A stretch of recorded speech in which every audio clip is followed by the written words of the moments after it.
At exactly 1:03 a.m., my phone rang. It was my daughter sobbing so hard she could barely speak. "Dad, I'm at the police station. My mother-in-law told the police I attacked her with a golf club. She keeps saying I have postpartum depression and lost control. My husband is standing right beside her, and he's letting them put me in handcuffs without saying a single word to defend me." I raced to the station without asking another question. But the moment I walked through the front doors, the desk officer looked up, turned pale, jumped to his feet, and stammered, "Sir, I think we've made a terrible mistake. I'm so grateful you're here with me today on Revenge, Dad. Before we go further, drop a comment and tell me what city or country are you watching from. I read every single one. This story contains fictional elements crafted for entertainment and meaningful reflection. Any similarity to actual names or places is coincidental, but the lessons inside are ones worth carrying. The coffee had gone cold an hour ago, but I kept the mug in my hands anyway. It was a habit I could not shake, sitting at the kitchen table past midnight, with a cup I had stopped drinking, staring at the back wall of my house, like it owed me an explanation for something. 2 years into retirement, and I still had not figured out what to do with the quiet. 30 years of chasing fraud reading, lies pulling apart fabricated documents at 2 in the morning, and now the most dangerous thing in my kitchen was a cold cup of coffee and the sound of my own breathing. My name is Daniel Carter. I am 60 years old. I spent 3 decades as a federal insurance fraud investigator based out of Los Angeles, and I retired to a small house in Pasadena, California because my daughter Emily lived 20 minutes away, and I told myself that was reason enough. The truth was simpler than that. After my wife Margaret passed 8 years ago, Emily was the only reason I did most things. The clock on the microwave read 1:03 a.m. when my phone rang. I looked at the screen. Emily. My chest tightened before I even answered. Emily did not call after midnight. In 28 years of her life, she had called me past midnight exactly twice, once when she was 16 and had a car accident on the freeway, and once 3 years ago when she told me she was going to marry Ryan Brooks. Both times, my heart had done the same thing it was doing right now, dropping straight through the floor of my ribcage, like something had cut the rope holding it up. I answered on the second ring. "Emily!" My voice came out steadier than I felt. What I heard on the other end made my hand grip the phone so hard my knuckles went white. She was crying. Not soft crying, the kind of crying that comes from somewhere deep and desperate, the kind that happens when a person has been holding it together for so long that the moment they hear a familiar voice, everything splits open at once. She was gasping between words, her breath coming in ragged pulls, and I had to press the phone hard against my ear just to understand her. "Dad." Her voice broke on that one word alone. "Dad, I need you. I need you right now. Emily." I stood up from the table so fast the coffee mug tipped and spilled across the wood, and I did not look at it. "Where are you? Tell me exactly where you are." "I'm at the police station." A sob tore through the line. "Pasadena PD. Dad, they have me in handcuffs. They put handcuffs on me, and I didn't do anything. I swear to God, I didn't do anything." Son. "Stop." I kept my voice low and firm, the way I had learned to speak to witnesses who were coming apart. Steady, controlled, and anchor in the middle of chaos. "Take a breath, right now. Breathe." I heard her try. It came out shaking and thin, but she tried. "Good," I said. "Keep breathing. Now tell me what happened, slowly." "Patricia." The name came out like a stone being dropped into deep water. "Ryan's mother, she told the police that I attacked her with a golf club, Dad. She showed them her shoulder, and she was crying, and they believed her. They just believed everything she said without even asking me." Her voice cracked again, rising toward panic. "They said I have postpartum depression. They said I'm not stable. Ryan told them Ryan stood right there and told them I've been having episodes, and nobody would listen to me. Nobody would even look at me." My jaw tightened. I could feel something shifting inside my chest, not panic, not fear, but something colder and more deliberate. The part of me that had spent 30 years reading situations, reading people, reading the space between what someone said and what was actually true. "Is Ryan there right now?" I asked. "Yes." Her voice dropped to something barely above a whisper. "He's standing with her, in the hallway. He won't look at me."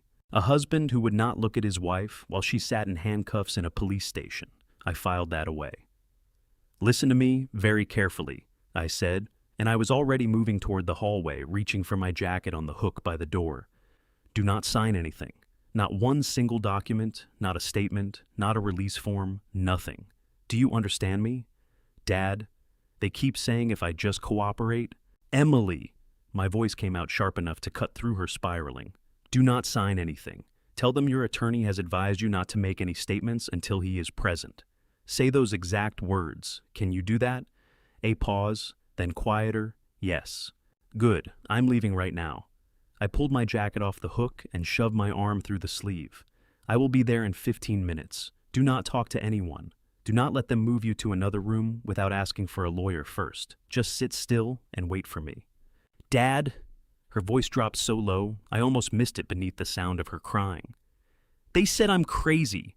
They actually said that. They said I'm not thinking clearly because of the baby, and that's why I did it. Another sob broke through wet and raw. Nobody believes me. Not one single person in that building believes a word I'm saying. Something happened to me in that moment that I had not expected. I had spent 30 years keeping emotion out of the equation. Evidence was evidence. Facts were facts. Feelings were things you dealt with after the case was closed, not during. But standing in my hallway at 1:03 in the morning, listening to my daughter's voice come apart on the other end of the phone, the daughter I had taught to ride a bike in the driveway of this very house, the daughter who had called me from the hospital 3 months ago, exhausted and glowing, to tell me I had a grandson, I felt something crack open in the center of my chest that no amount of professional discipline could hold shut. I pressed my eyes closed for exactly 1 second. Then I opened them. I believe you, I said, and I meant it with every single thing I had. I'm coming right now. I ended the call, grabbed my car keys from the counter, and walked out into the dark. The streets of Pasadena were empty at that hour-long stretches of asphalt lit orange by the street lamps' palm trees, standing perfectly still in the windless September air. I drove with both hands on the wheel, and my mind already working, already pulling apart what Emily had told me, and laying the pieces out flat where I could see them.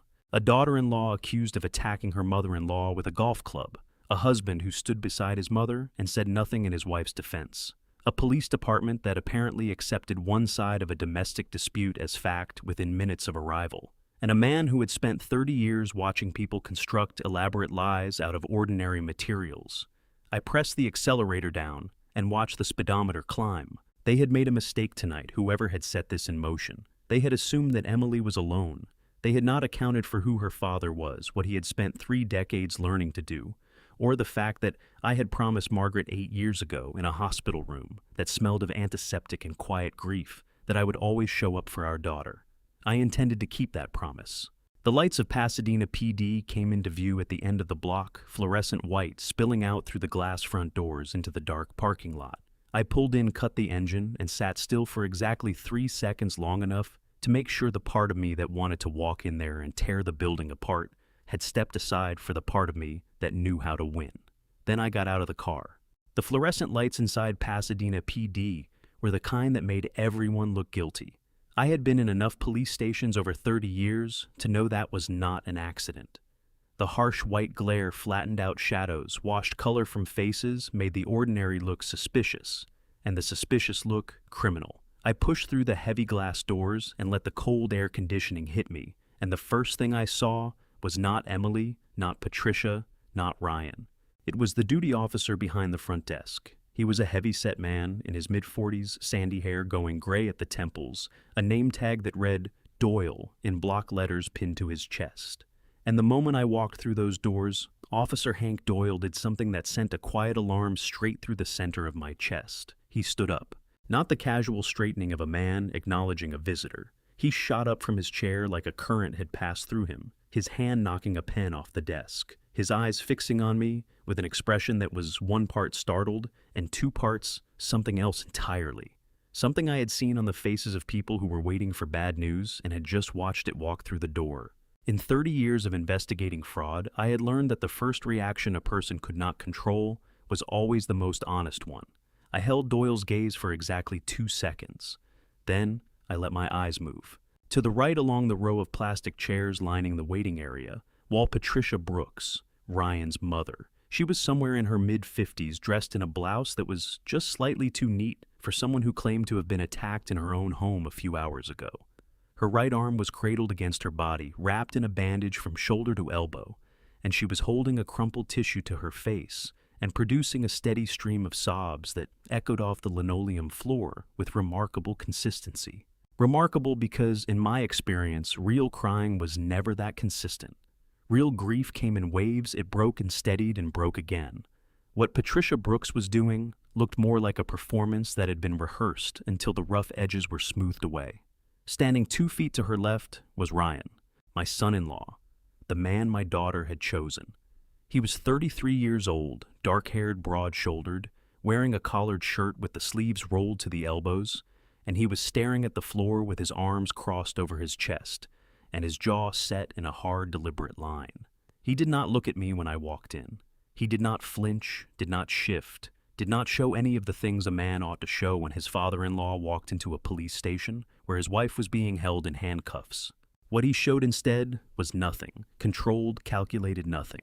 Then I found Emily. She was visible through the narrow rectangular window set into the door of the interview room at the far end of the hall. She was sitting at a metal table with her hands resting in front of her dark hair falling loose around a face that was swollen from crying and pale as chalk.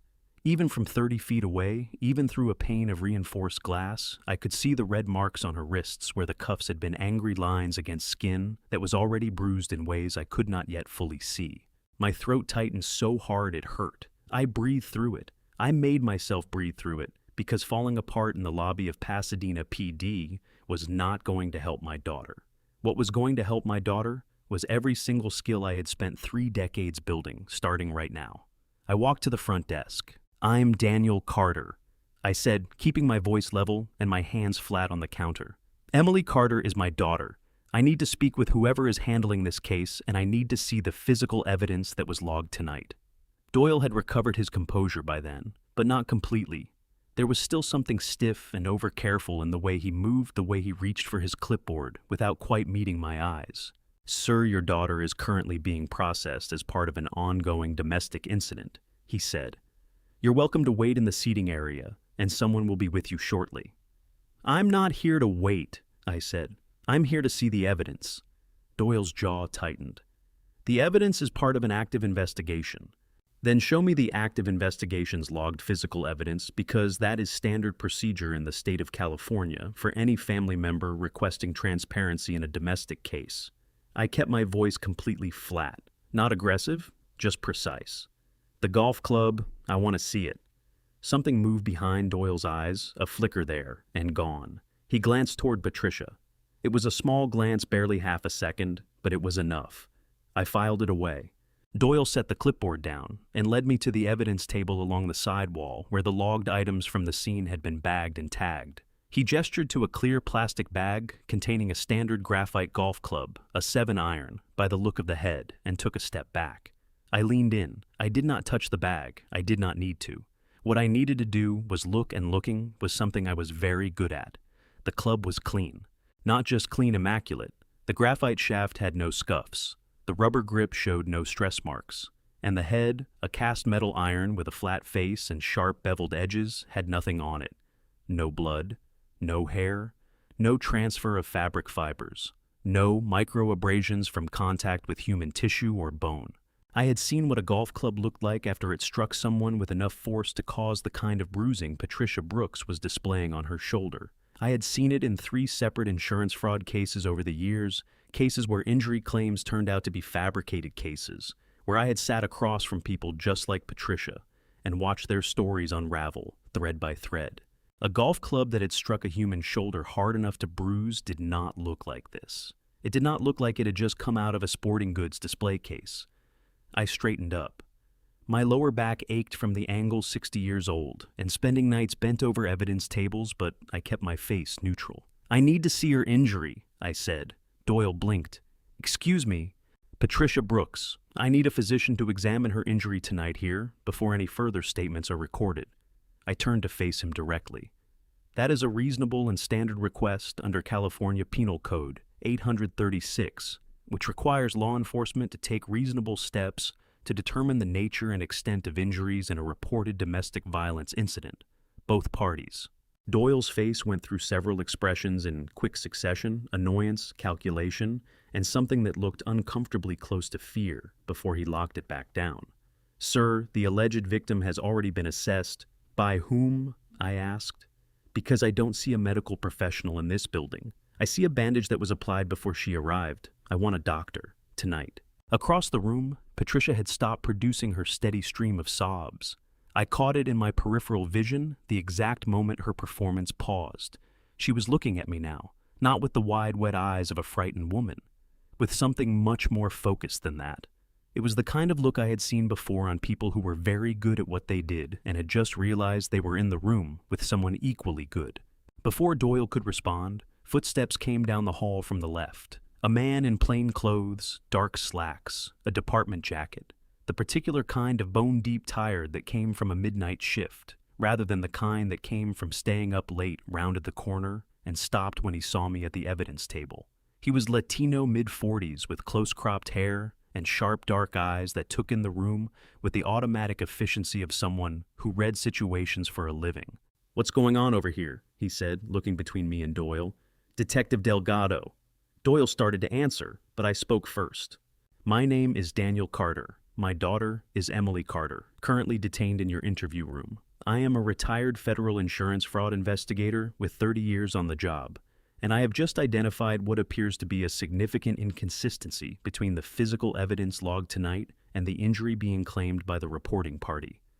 I gestured toward the bagged golf club.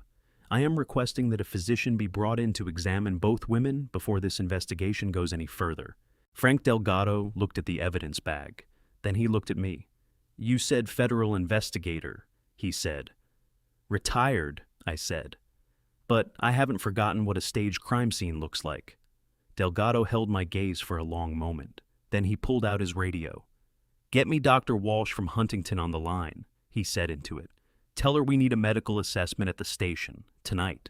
Delgado had barely clipped his radio back onto his belt when Doyle stepped forward. "Detective, I don't think we need to pull a physician out at this hour for something that's already been documented," Doyle said.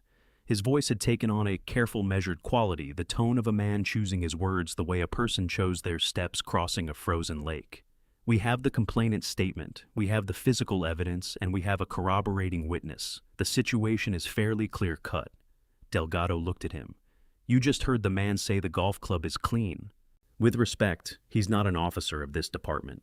Doyle's jaw tightened, and there it was, the first crack in his composure, small but real. He's a family member of the detained individual. His assessment of the evidence isn't exactly impartial. I turned from the evidence table and faced Doyle directly. I had spent 30 years dealing with people who tried to shut down an inquiry before it could gather momentum, and I had learned that the best response was never volume, it was precision. "You're right," I said. "I'm not an officer of this department, so let me tell you what I am." I reached into the inside pocket of my jacket and produced my credentials. The federal investigator's identification I had carried for 3 decades, the one with the seal that tended to change the temperature of a room when it came out. I set it on the counter between us. "I am a retired federal insurance fraud investigator who has spent 30 years analyzing physical evidence in cases involving fabricated injuries and staged domestic incidents. And what I am telling you, Officer Doyle, as a professional courtesy, is that the golf club in that evidence bag has never struck a human body." Doyle stared at the credentials. His throat moved. "The grip shows no stress transfer." I continued keeping my voice even and academic the way I used to brief prosecutors before trial. "When a person swings an implement with enough force to cause the degree of bruising displayed on Ms. Brooks' shoulder, the grip compresses. The rubber deforms slightly under pressure. You can see it under magnification micro-indentations from the fingers' changes in the surface texture. That grip is factory smooth." I gestured toward the bag without touching it. "The face of the club head shows no biological transfer, no skin cells, no subcutaneous fluid, no fiber from clothing. The shaft is unscuffed. This club did not hit anyone tonight." The waiting area had gone very quiet. I became aware without looking directly at her that Patricia had stopped crying entirely. The tissue in her hand had stilled. Across the room, Ryan had finally lifted his eyes from the floor, and for the first time since I had walked into this building, he was looking at me. His face had gone to something tight and controlled, but underneath the control, there was something raw, working its way to the surface. Something that looked a great deal like the particular terror of a man watching a plan begin to come apart. Good, I thought. Let him watch. Delgado moved to the evidence table and bent down to examine the bag himself. He studied it for a long moment without speaking, tilting the bag to catch the light, examining the grip and the head in sequence. Then he straightened up and looked at Doyle. "Get Walsh here fast," he said. Doyle opened his mouth, then he closed it. He picked up the desk phone. I turned back to the evidence table while Doyle made the call, and I let my eyes move over the other logged items. A photograph of Patricia's shoulder taken at the scene, printed and slipped into a clear sleeve. I leaned in close. The bruising in the photograph was dark and sharply defined, centered on the outer curve of her right shoulder. Round. Almost perfectly circular with no elongated edges, no directional spread, no impact gradient radiating outward the way a blow from a moving object would produce. A golf club head was not round.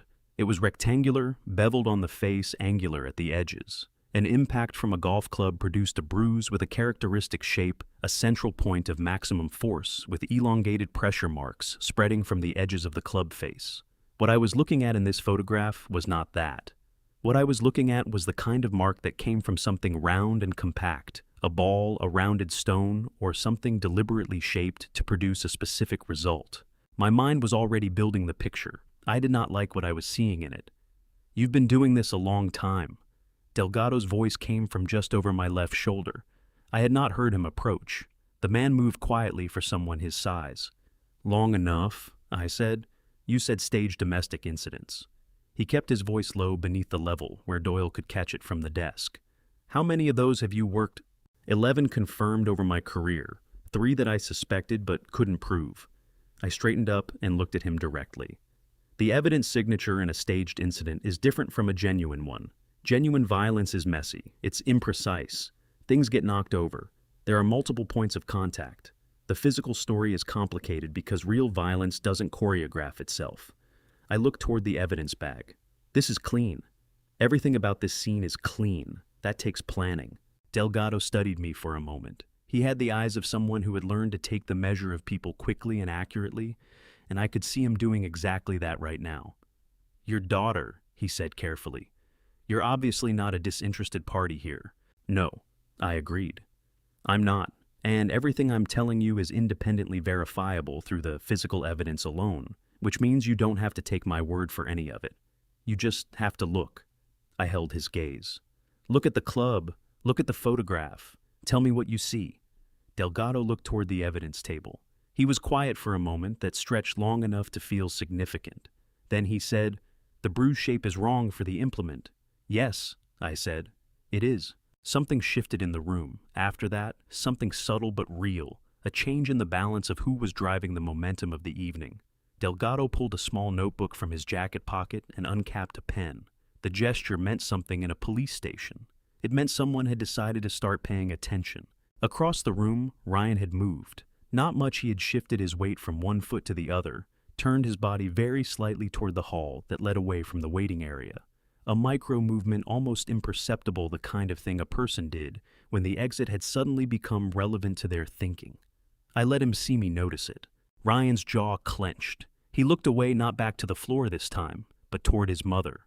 And Patricia, who had been watching the entire exchange from her plastic chair with the tissue pressed against her dry eyes, gave her son a look that lasted less than a second before she turned away. It was the look of two people communicating without speaking, a compressed, loaded exchange that carried the weight of a previous conversation. I had seen that look before too. Usually right before an interview, subject realized their story had stopped holding together. "Detective Delgado." I turned back to him. "While we wait for the physician, I need you to do something for me." "I'm listening," he said. "Don't let either of them leave this building," I said, not loudly, not dramatically, just as a statement of necessary fact. Not Ryan Brooks and not Patricia Brooks. Because the moment they walk out that door, the first call Patricia makes is going to be to someone, and the second call is going to start the process of making sure whatever is in that house tonight is not there by morning. Delgado looked at me for a long moment. What do you think is in that house? He asked. I thought about Emily's voice on the phone, about the red marks on her wrists visible through the glass, about Ryan's eyes going to the exit the moment I started taking the case apart. I don't think, I said. I investigate. And right now I'm telling you that what happened tonight did not begin tonight. Whatever we find in that house is going to tell us when it actually began. I picked up my credentials from the counter and slid them back into my pocket. Get me that doctor detective, and then let's see what Patricia Brooks's injury actually looks like under proper examination. Down the hall, the interview room door was still closed. Behind it, my daughter was waiting. I looked at it once. Then I turned back to the room because right now, the most important thing I could do for Emily was stay focused on what was in front of me. Dr. Miriam Walsh arrived at 2:20 in the morning, looking like someone who had not been asleep. When the call came in, sharp eyes, quick hands, a medical bag over one shoulder, and absolutely zero patience for anything that was going to waste her time. She was Huntington Hospital's on-call duty physician for the night, the same rotation that covered emergency medical assessments at Pasadena PD when transporting a subject to the ER was not yet warranted. Delgado had used her before. She was in her early 40s, dark-haired, with the particular brand of no-nonsense efficiency that came from years of emergency medicine. She introduced herself to him with 2 sentences and got straight to work. Patricia went first. I stood back and watched. Walsh examined the bandaged shoulder, methodically unwrapping the gauze with careful hands, tilting her penlight to catch the bruising from different angles. She pressed lightly along the edges of the discoloration, asked Patricia 3 questions in a flat clinical voice, and wrote something in her notepad. The examination took less than 4 minutes. When she straightened up, she looked at Delgado and said it without preamble. This bruise is less than 1 hour old. The words landed in the room like something physical. Patricia's breath caught just barely, just for a fraction of a second, but I caught it. Her hands tightened around the crumpled tissue in her lap, knuckles going white, and the steady theatrical sobbing she had maintained for the past hour dried up completely. That's not possible, she said, her voice climbing sharply. I told you it happened hours ago. She came at me out of nowhere. I tried to back away and she... Ma'am. Walsh's voice was calm and immovable. The hematoma formation is consistent with trauma sustained within the last 60 minutes. The tissue swelling pattern does not support an injury from 3 or more hours ago. That is my medical assessment, and it will appear in my report exactly as I have stated it. Patricia looked at Doyle with something desperate working its way across her face. Doyle looked at the floor. Ryan, standing near the hallway entrance, made a sound low in his throat, a short, involuntary exhale like a man who had just watched the ground disappear beneath his feet. His hand came up and pressed hard against the back of his neck, fingers digging in, and for the first time all night, the careful blankness he had been wearing cracked straight down the middle. Detective, I said quietly, the shape of the bruise. Ask her to describe it. Delgado looked at Walsh. Doctor, Walsh consulted her notepad.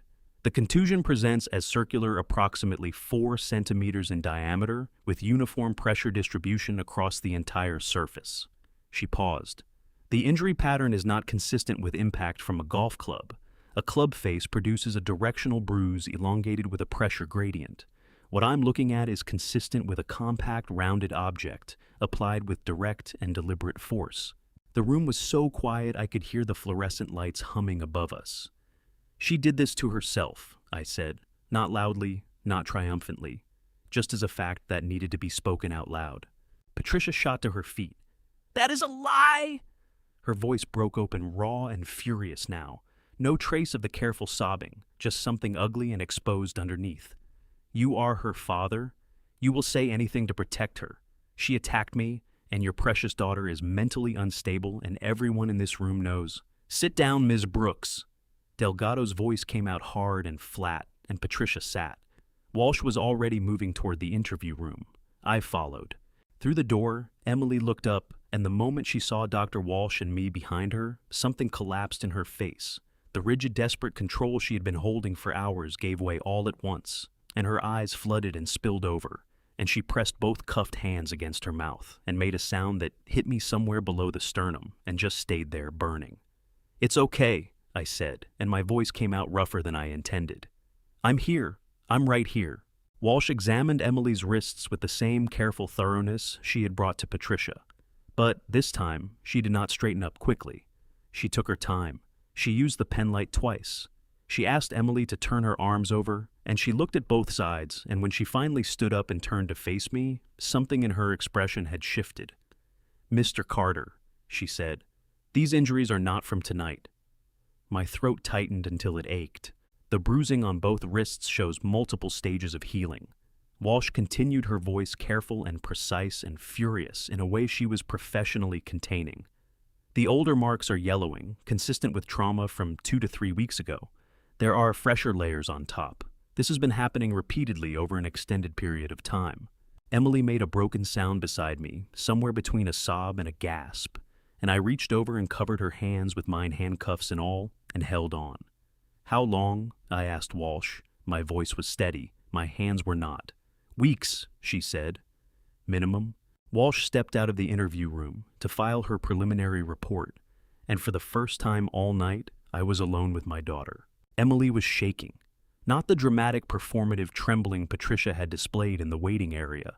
This was the deep, involuntary kind, the kind that came from a body that had been running on adrenaline and fear for so long that the moment it finally felt safe, it simply gave out.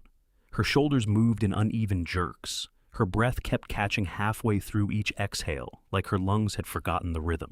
I pulled my chair around the table and sat beside her, instead of across from her.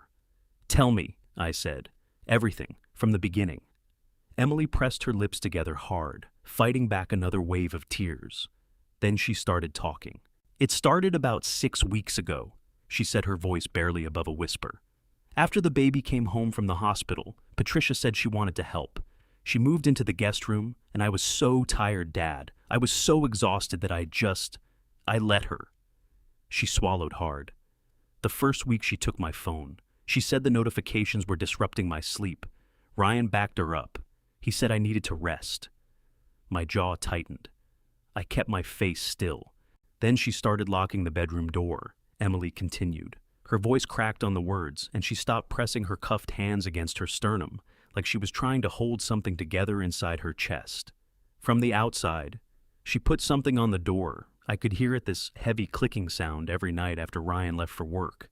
I'd knock, and she'd only open it when she felt like it. Sometimes not until noon.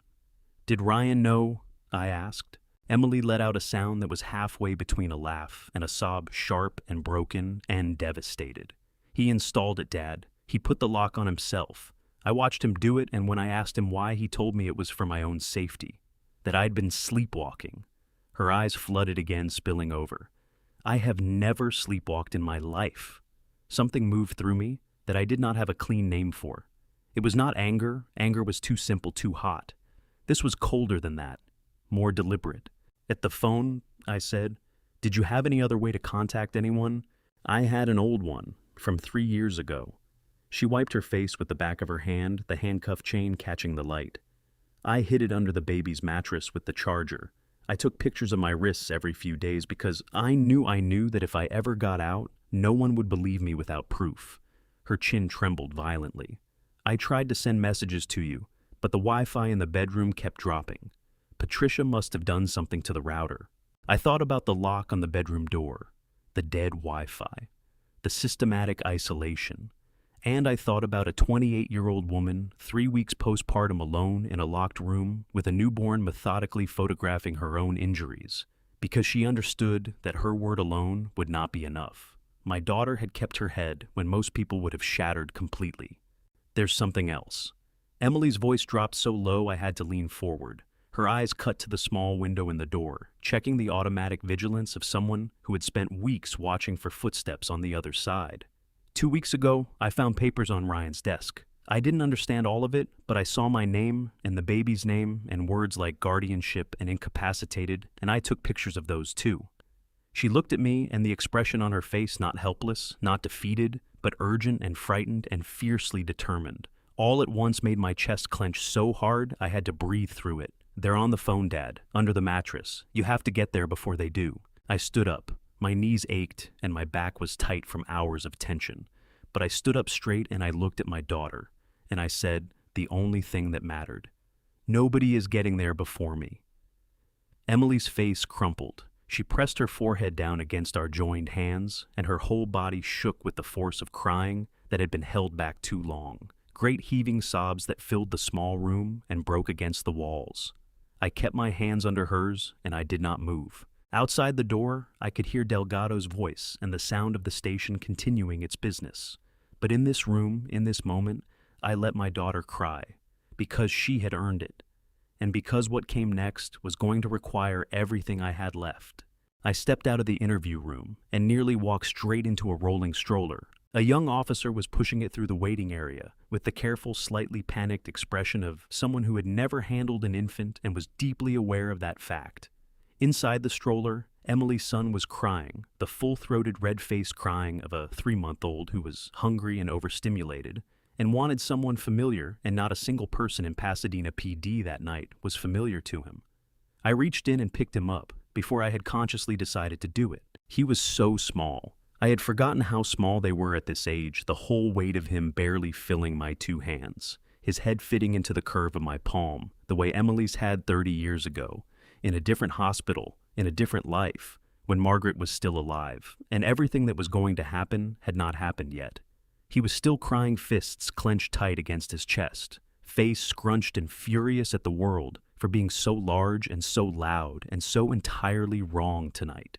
I brought him against my shoulder and started moving a slow, instinctive sway, the kind that lives in the body and does not require thinking, the kind that 30 years of fraud investigation had not managed to override. I pressed my cheek lightly against the top of his head. He smelled the way all newborns smelled, something clean and particular that I could not name and did not need to name. He stopped crying within 30 seconds. The sudden quiet in that corner of the waiting room felt enormous. The young officer who had been pushing the stroller let out a breath that was almost comically relieved, and I might have found it funny under different circumstances. I heard a sound from the direction of the interview room window, a sharp, fractured intake of breath, the kind that came from somewhere deep in the chest when a person saw something they had stopped letting themselves hope for, and I turned. Emily was pressed against the glass. She had pushed herself up from the chair and crossed the small room and put both palms flat against the window, and she was staring at me, holding her son with an expression that cracked me open from the sternum down and did not close again. Her mouth was trembling so hard I could see it from across the room. Her eyes were streaming, tears running freely down her face and dropping onto the front of her shirt, and she did not seem to notice or care. And then her legs seemed to give a little beneath her, just a small, terrible buckle, the knees going soft, and she grabbed the edge of the window frame to steady herself. And the sound she made was not a word. It was just the sound of someone who had been holding on by their fingernails for 6 weeks through locked doors and stolen phones, and a husband who had stood in a police station and confirmed every lie his mother told, finally seeing something that made it safe to let go. I looked at Delgado, who was standing near the hallway entrance with his arms at his sides, watching all of this with the careful, contained expression of a man who had been in law enforcement long enough to have seen a great many things, and had not yet found a way to become completely immune to any of them. He was already moving to unlock the interview room door before I said a word. He brought Emily out into the hallway, and she came straight for us. Still handcuffed, arms extended as far as the chain would allow, reaching, and I transferred the baby carefully into the cradle of her arms, and stepped back and watched something happen to her face that I did not have adequate words for, and did not try to find them. She bent her head over her son, and her whole body shook with sobs that were completely beyond her control, deep-wrenching, the kind that built in the chest over weeks, and came out all at once when the pressure finally exceeded what a person could contain. "He's okay," I said. My voice came out rough in a way I had not intended and did not try to correct. "He's right here. He's fine." "I know." She could barely shape the words through the crying. "I know, I missed him so much, Dad. They kept taking him from the room when they didn't want me to be able to focus. Patricia would say he'd needed to be in his own space, and then I could hear him crying down the hall, and they wouldn't let me." Another sob tore through her so hard it bent her forward over the baby. "They used him. They actually used him against me." My throat closed so completely that speaking felt impossible for a moment. I had spent 30 years learning not to let cases become personal. I had investigated fathers who defrauded their own children, children who defrauded their own parents' spouses, who turned the most intimate knowledge of another person into a financial weapon. I had maintained professional distance through all of it, because professional distance was what allowed you to build a case that would hold in court, rather than fall apart under the weight of your own anger. Standing in that hallway at 2:45 in the morning, listening to my daughter tell me that her son had been used as a method of control, I allowed myself exactly 3 seconds of something that was not professional distance at all. Then I put it away. Not because I was finished with it, because I needed it later. After a long moment, Emily lifted her head. She wiped her face with the back of her handcuffed hands, an awkward, limited gesture that somehow broke my heart more than the crying had, and she looked at Delgado, who had stepped back to give us space, and then she looked at me. Something deliberate and clear had cut through the grief in her eyes, the particular clarity of a person who had been waiting for this specific moment and knew exactly what she needed to do with it. "Dad," her voice had dropped to something low and purposeful, "I need to give you permission to go into my house. Right now, before they find a way to get someone there first." "I know," I said. She turned to Delgado directly, and her voice steadied not fully. It still shook at the outer edges, but the core of it was solid and deliberate, and unmistakably the voice of someone making a legal declaration they had thought through carefully. "Detective, I am Emily Carter, co-owner of the property at Skykes." She gave the address clearly without hesitation, the numbers and street name precise and immediate. "And I am giving my father, Daniel Carter, my full verbal authorization to enter that property on my behalf. He has my permission to access any and all areas of the home, including all rooms, storage spaces, and personal documents." Delgado had his notebook already open. He wrote it down word for word in the careful block, printing I had noticed him use for everything that mattered. "Noted and recorded," he said. "Time 2:51 a.m. Emily looked back at me, and then, with the baby still pressed against her shoulder, with Delgado 2 steps behind her, and the young officer near the stroller, and the fluorescent lights of Pasadena PD, making everything look flat and harsh and too bright, she did something I had not expected. She angled her body slightly, creating a few inches of privacy that probably looked like nothing to anyone watching, and with the careful, practiced movement of someone who had rehearsed this exact moment many times in a locked room while waiting for it, she pressed something into my hand. A scrap of paper, torn from the corner of a diaper by the look and feel of it, soft, slightly waxy, the kind of material that was not designed to be written on and had been written on anyway because it was what was available. The letters were tiny and cramped, pressed hard into the surface in the rust-red smear of lipstick. "Dad, phone and photos under the baby mattress. And papers. Don't let them near the house." I closed my fingers around it slowly and did not change my expression. I looked at my daughter, her red and swollen eyes, her shaking hands, the son she was holding against her chest, with the particular fierce grip of a mother who had been separated from her child and had no intention of allowing that to happen again. And I felt something settle in my chest that was not comfort and was not relief and was not peace. It was clarity.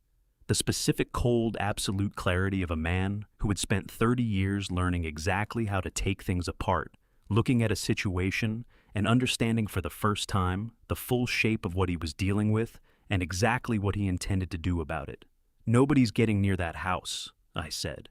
Emily held my gaze for a moment. She nodded once, small, certain the nod of a person transferring something heavy to someone they trusted completely. I slipped the note into my jacket pocket, turned to Delgado. "I need 5 minutes in the parking lot," I said. "Then I need you to come with me."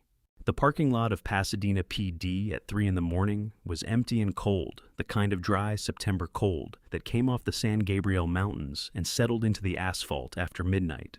I stood between 2 parked cruisers and pulled out my phone. Delgado leaned against the hood of the nearest car with his arms crossed, watching me. "You said 5 minutes," he said. "I need to make a call first." I was already scrolling. "The man I'm calling spent 15 years working fraud investigations alongside me before he went independent. He runs digital forensics now out of a lab in Culver City. If there's anything in that house worth finding electronically, he'll find it." Delgado said nothing, which I had already learned was his version of "go ahead." I hit the number. It rang twice. "Dan." Marcus Webb's voice came through, graveled and alert. He was one of those people who woke up fast and clean. No transition period, just asleep, and then not. "What time is it?" 3 in the morning, I said. I need you. A pause, then talk. I gave him the situation in 90 seconds flat. Emily, the station, Patricia's injury, the deadbolt, the note. Marcus did not interrupt. When I finished, he said, "Address," I gave it to him. He said, 40 minutes, and hung up. I put the phone back in my pocket and looked at Delgado. Before we go in, I said, I need that house secured as a potential crime scene. Right now, tonight, before anyone from the Brooks family has the opportunity to access it. Delgado pushed off the hood. I can post an officer outside pending a formal warrant. That's not enough. I kept my voice level. Under California Evidence Code, 1500 law enforcement has the authority to preserve physical evidence in a domestic violence case when there is reasonable cause to believe that evidence may be destroyed or altered. I am giving you reasonable cause. The deadbolt Emily described on her bedroom door is physical evidence of unlawful imprisonment. The disabled camera system is evidence of premeditation. Whatever is in that house right now needs to be there when we arrive. Delgado studied me for a long moment. The parking lot lights threw hard shadows across his face, and in them he looked less like a tired detective on a midnight shift, and more like someone making a decision he understood the weight of. You're asking me to move fast on the word of a retired investigator and a detained woman, he said. I'm asking you to look at the evidence you already have, I said. Walsh's report, the golf club, the bruising timeline, Emily's injuries, none of that required my word. All of that is already in your documentation. I held his gaze. You already know this isn't a domestic dispute. Something moved across Delgado's face, not quite a wince, not quite a nod, but something in between that meant he had already reached the same conclusion and was working out how far ahead of the warrant he was willing to move. I'll post 2 officers at the property, he said finally. Nobody goes in or out until we get there. Thank you, I said. He pulled out his radio and started making the call. While he did, my phone buzzed in my pocket. I looked at the screen. Marcus Webb, text message sent 30 seconds after our call ended. Running the duty officer now. Give me 10 minutes. I had not asked him to do that. In 90 seconds I had mentioned the duty officer's reaction, once the way he had stood up when I walked in, the way he had looked at Patricia before I could see him do it, and Marcus had caught something in the way I described it and acted without being asked. 15 years of working together did that to people. I texted back, his name is Doyle, Hank Doyle. 8 minutes later, standing in the cold parking lot, while Delgado coordinated with his officers, my phone rang again. Talk to me, I said. Hank Doyle. Marcus's voice had shifted, still controlled, but with something underneath it, a particular flatness that I recognized from years of working cases together. The flatness that meant what he had found was worse than expected. Pasadena PD 12-year officer duty rotation includes overnight desk. In the past 8 months, he has filed and closed 3 separate incident reports connected to the Brooks family address on Marengo Avenue. My jaw tightened. Closed how? Fast, Marcus said. All 3 closed within 24 hours of filing. No follow-up documentation. No referrals to victim services. No notes from a supervising officer. Just opened and shut. A pause. Dan, one of those reports was filed by a neighbor. Reported hearing a woman crying and what sounded like a door being locked from the outside. Doyle marked it unsubstantiated and closed it the same day. The cold air felt colder suddenly. A neighbor had called. Someone had heard Emily, and Doyle had buried it. He's been running interference, I said, not a question. For at least 8 months, Marcus said. Whatever is happening in that house, Doyle has been making sure it stayed quiet. Another pause, shorter this time. I'm 25 minutes out. Don't go in without me. I ended the call and stood still for a moment, the phone warm in my hand against the cold air, the parking lot lights humming above me. Doyle had not stood up when I walked through those doors because he was startled by a stranger. He had stood up because he knew someone was coming, and he had been waiting to see who it was and whether they were going to be a problem. I walked back toward the station entrance where Delgado was finishing his radio call. Delgado, I said. The duty officer, Doyle. I kept my voice low and even. In the past 8 months, he has filed and closed 3 incident reports connected to the Brooks property, all within 24 hours, no follow-up. One of them was a neighbor reporting a woman crying and a door being locked from the outside. Delgado went very still. He buried them, I said. Delgado looked toward the glass doors of the station, where Doyle was visible behind the front desk, head bent over his paperwork. "How fast can your guy get here?" Delgado asked. 25 minutes, I said. Delgado clipped his radio back onto his belt and said, "Then we wait 25 minutes, and Doyle doesn't leave that building. We're about to walk into that house together, and what I found inside changed everything I thought I understood about that night. Before I take you through that door, drop a 8 in the comments so I know you're still with me. Every number I see means everything. A small reminder. This story contains fictional elements woven in for depth and reflection. If that's not your preference, it's completely okay to step away, no hard feelings at all." The house on Marengo Avenue looked exactly like every other house on the block. That was the thing about these streets in Pasadena, craftsman bungalows, with neat front yards, porch lights, on timers, neighbors, recycling bins, still out from Thursday collection. Ordinary in every visible way. And yet, 2 of the officers Delgado had posted outside were standing at the front walk with the particular stillness of people who had been told to touch nothing. And the front door had a 2-inch gap where someone had left it, not quite latched, and the air that came through that gap when I pushed it open was the air of a place that had been closed too long. Stale, dim, wrong. Marcus came in behind me with his equipment bag over one shoulder, running a small device along the door frame before I had taken 3 steps inside. Delgado followed, hand resting near his radio. "Where first?" Delgado asked. "Bedroom," I said.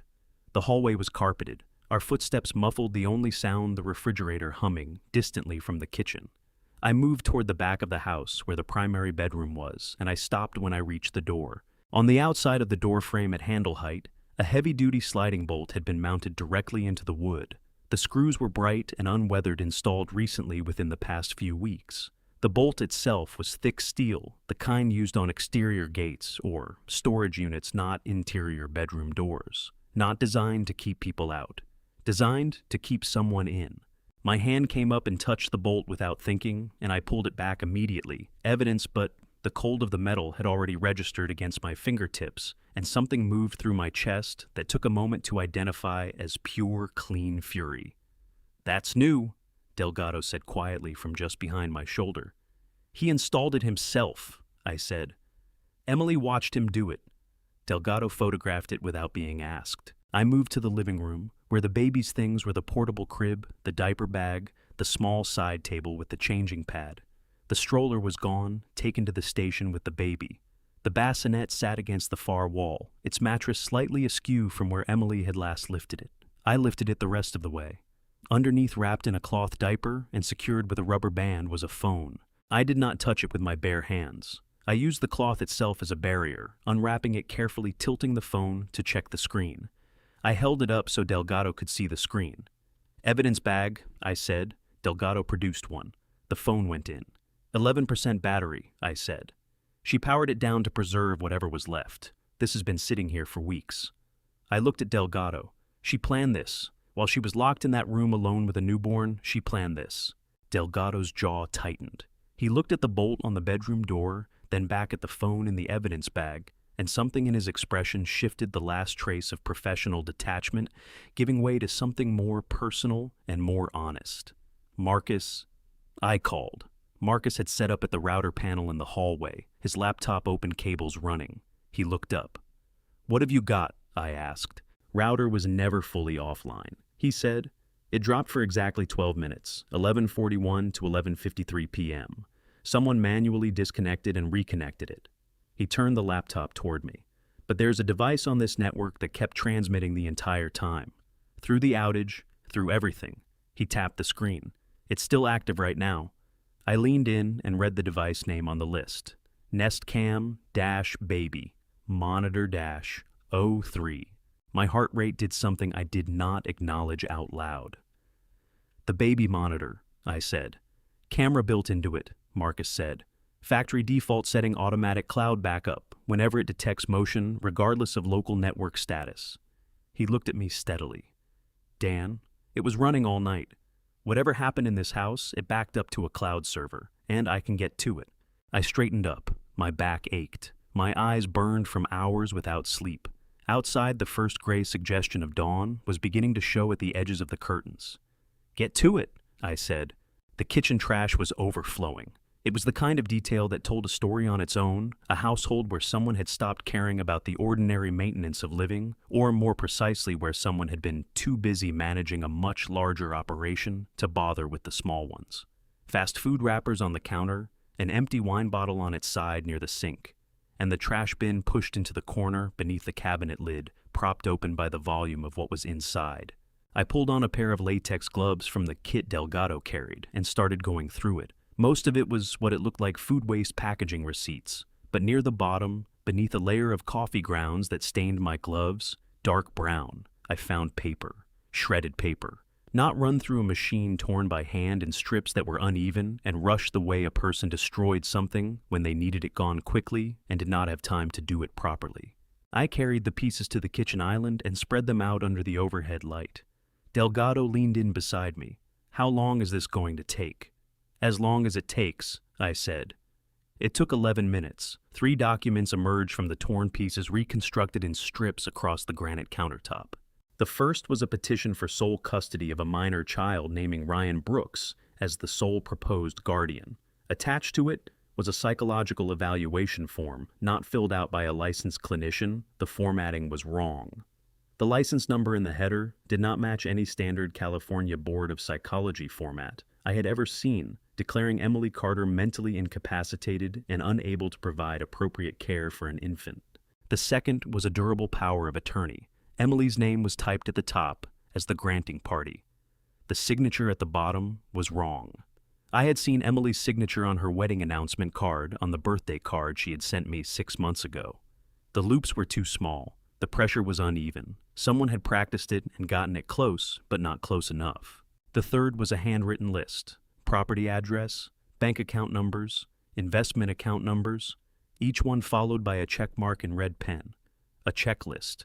Someone had been working through Emily's assets the way a person worked through a grocery list. "Delgado," I said. My voice came out very quiet. "Photograph all of this before we move it." He was already doing it. I left him at the counter and moved to Ryan's home office at the end of the hall. Bookshelves, a desk, a filing cabinet with the top drawer slightly open. I went to the filing cabinet first. The financial records were not hidden. They were filed, organized, labeled in Ryan's handwriting, with the calm neatness of someone who had not expected anyone to ever look through them. 3 folders each bearing the name of a company I did not recognize. Inside each folder, wire transfer confirmations. Amounts ranging from $40,000 to $90,000 moved in stages over the past 4 months. Destination accounts registered to entities that, when I searched them on my phone, returned no website, no address, no employees, no business activity of any kind. Shell companies, $220,000. Emily's money. I knew it was hers because the source account was in her name alone, the account she had maintained before the marriage. Gone in increments small enough to avoid automatic fraud triggers, but large enough to add up fast. My lower back was aching badly now, a deep pull from hours of bending and standing on hard floors, and I pressed one hand against it and straightened up slowly. 60 years old and running on no sleep and cold coffee and the particular fuel that came from being very, very angry on behalf of someone you loved. I took photographs of every page. Then my phone rang. Janet Holloway, the family attorney, I had texted an hour ago from the parking lot. I answered immediately, still standing over the financial records. "I got your message," Janet said, her voice sharp and awake. "I've been awake waiting. Tell me what you found." I gave her a 60-second summary. The shredded custody petition, the forged power of attorney, the $220,000 in transfers. I heard her typing as I spoke. When I finished, she said, "Send me photos of everything right now, all of it." I photographed each document and sent them while she waited on the line. 30 seconds later, she said, "Daniel, go back to Ryan's desk. Check the bottom right drawer." Why, I asked. "Because," she said, "if what I'm seeing in that power of attorney matches the pattern I think it matches, there's going to be an insurance document in that drawer that is going to change the entire scope of what you're dealing with tonight." I went back to Ryan's desk and opened the bottom right drawer. Inside, beneath a folded roadmap and a spare phone charger, was a manila envelope with the logo of a life insurance company printed in the upper left corner. I picked it up with gloved hands, unsealed the flap, and slid the contents onto the desk surface. A policy document. 12 pages stapled printed on the company's official letterhead. I read the first page standing up. By the third paragraph, my jaw had locked so tight it ached. "Janet," I said into the phone. "I've got it. Read me the coverage amount," she said. $1.8 million, I said. "Term life. Insured party is Emily Carter Brooks. Policyholder and sole beneficiary." I turned the page, Ryan Brooks. Janet exhaled slowly on the other end of the line. Not surprise, confirmation. Issue date? I checked. 2 months ago. 2 months ago, Emily had just given birth, Janet said. Her voice was steady, but something underneath it was not. She was sleep-deprived, physically depleted, entirely dependent on the people around her. That is not a coincidence, Daniel. That is a window of opportunity. A pause. "Look at the signature page." I turned to it. Emily's signature was there, on the designated line in blue ink. I stared at it. Then I reached into my jacket pocket and pulled out my wallet, where I kept the birthday card Emily had sent me. 6 months ago, I had carried it there since March because her handwriting reminded me of Margaret's. I unfolded it with one hand and held it next to the policy signature. The loops were wrong, the angle of the E was wrong. The pressure was heavier on the policy, someone pressing down harder than Emily naturally wrote, trying to make the signature look deliberate and adult, when Emily's actual handwriting was quick and slightly tilted and entirely her own. "It's forged," I said. "Or signed under duress severe enough to alter her natural motor patterns," Janet said. "Either way, it doesn't hold. But Daniel," her voice dropped, "a $1.8 million policy forged signature issued 2 months postpartum sole beneficiary, the husband. Combined with the power of attorney, the custody petition, the isolation. Do you understand what I'm telling you?" I understood exactly what she was telling me. I had spent 30 years investigating insurance fraud. I had worked 11-stage domestic cases. I knew the architecture of a scheme designed not just to take someone's assets and their child, but to take everything, to reduce a person to a liability that needed to be resolved. They were not just planning to declare Emily incompetent. They were building towards something that came after that. My hand tightened on the policy document until the paper crinkled and I made myself loosen my grip, deliberately finger by finger, because damaging evidence was not something I was going to allow myself to do, no matter what was moving through my chest right now. "Delgado," I called. He appeared in the doorway. I held up the policy document. "I need ADA Christine Park on the phone, right now, 4 in the morning or not." Delgado looked at the document. He looked at my face. Whatever he saw there made him reach for his phone without asking a single question. I photographed every page of the policy while he made the call. 12 pages. I photographed each one twice. 3 minutes later, Delgado held the phone out to me. "Park." I took it. "Ms. Park," I said. "My name is Daniel Carter. I'm a retired federal insurance fraud investigator currently inside a residence in Pasadena with Detective Delgado. I need to give you a 60-second summary, and then I need you to tell me how fast you can move on an arrest warrant." A beat of silence. Then a voice came through clear-clipped wide awake in a way that suggested she had not been asleep when the call came in either. "Talk," ADA Christine Park said. I talked. When I finished, there was a pause that lasted exactly 4 seconds. I counted them. "I need everything in my office by 6 a.m., Park said. "Physical documents, digital copies, Walsh's medical report, the chain of custody on all evidence collected tonight." Another beat. "And Mr. Carter, run a full background check on Patricia Brooks, national database. Every alias. I want to know exactly who we are dealing with before I walk into a courtroom." "Already ahead of you on that," I said. I handed the phone back to Delgado and stood in Ryan's office in the gray pre-dawn quiet, the insurance policy in my gloved hand. And I thought about Emily in that locked room 2 months ago. Exhausted, depleted, a newborn in her arms, putting her name on a document she did not understand, while the people who were supposed to protect her watched and waited. The fury that moved through me was cold and absolute and very, very focused. "Marcus," I called down the hall, "tell me you're close on that camera." Marcus looked up from his laptop when I walked back into the living room. "Camera file is downloading," he said. 40%. Give it 20 minutes. He read my face the way he had always been able to read it quickly, accurately, without needing to be told anything. "What did you find?" I pulled a chair from the corner of the room and sat down across from him, and for a moment I just looked at the table between us. The pre-dawn quiet of the house pressed in from all sides, the refrigerator humming in the kitchen, the distant sound of one of Delgado's officers shifting position on the front walk, the low electrical hum of Marcus's equipment. $1.8 million life insurance policy on Emily, I said. Forged signature. Ryan is the sole beneficiary. Issued 2 months ago. Marcus stared at me for a long moment. Something moved through his expression that I rarely saw on him, not shock exactly because Marcus Webb had spent too many years in this work to be shocked by what people were capable of. It was something heavier than shock. The particular weight that settled on a person who had seen the worst of human behavior for decades and had never quite built up enough scar tissue to stop feeling it when it landed close to home.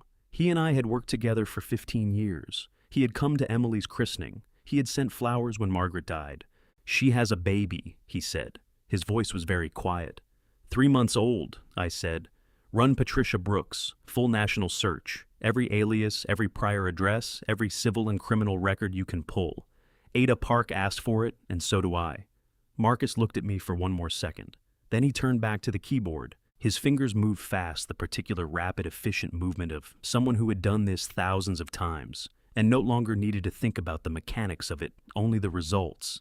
He pulled up search interfaces I recognized from our years working together, databases that went considerably deeper than anything.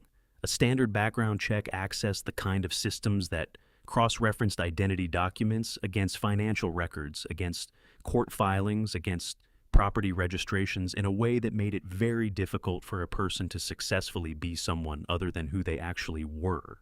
Very difficult, not impossible, but difficult. I stood behind him and watched the screen and tried to quiet the thing that was moving through my chest, the cold, controlled fury that had been building since I walked into Pasadena PD at 1:30 in the morning and had not stopped building since. I needed to think clearly. I needed to read what came up on that screen without the fury coloring what I saw, without my conclusions running ahead of the evidence the way they sometimes did when a case became personal. This case had been personal from the first ring of the phone. It took 6 minutes. Daniel. Marcus's voice had gone flat in the particular way it went flat when he found something that mattered, not the flatness of disinterest, but the flatness of a man carefully controlling his reaction, because the reaction uncontrolled would take up space that the information needed to occupy. He leaned back slightly from the screen, angling his body to give me room to move in closer. Patricia Brooks, current California driver's license, current Pasadena address, clean record under this name. He scrolled down slowly, deliberately. But the social security number cross-references to a prior identity. I leaned in. Sandra Ellison, Marcus said. Maricopa County, Arizona. Residence there ended approximately 11 years ago. The name sat in the air of the room for a moment before I started processing it. Sandra Ellison. I moved my eyes across the screen.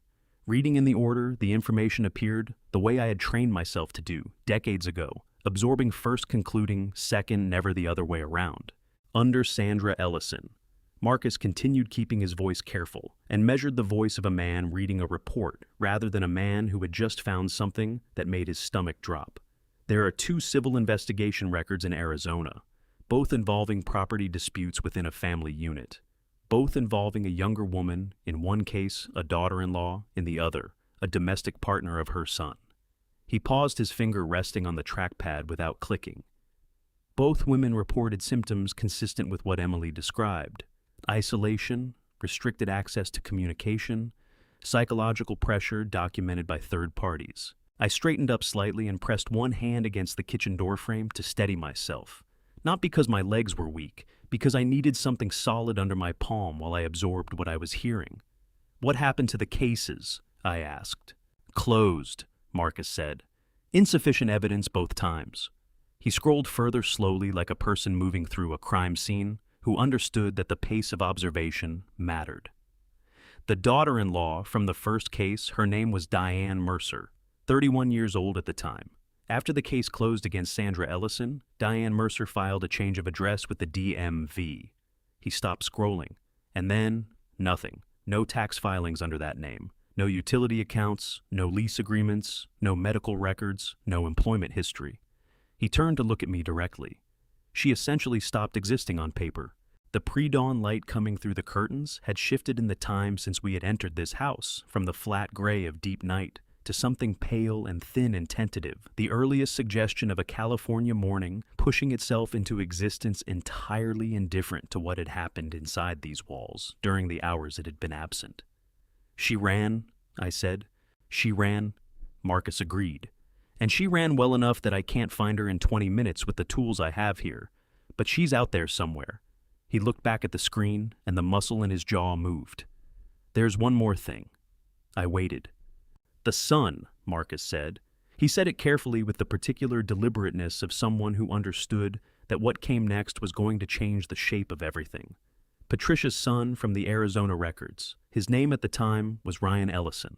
He let that sit for a moment, gave me the space to feel the weight of it before he continued.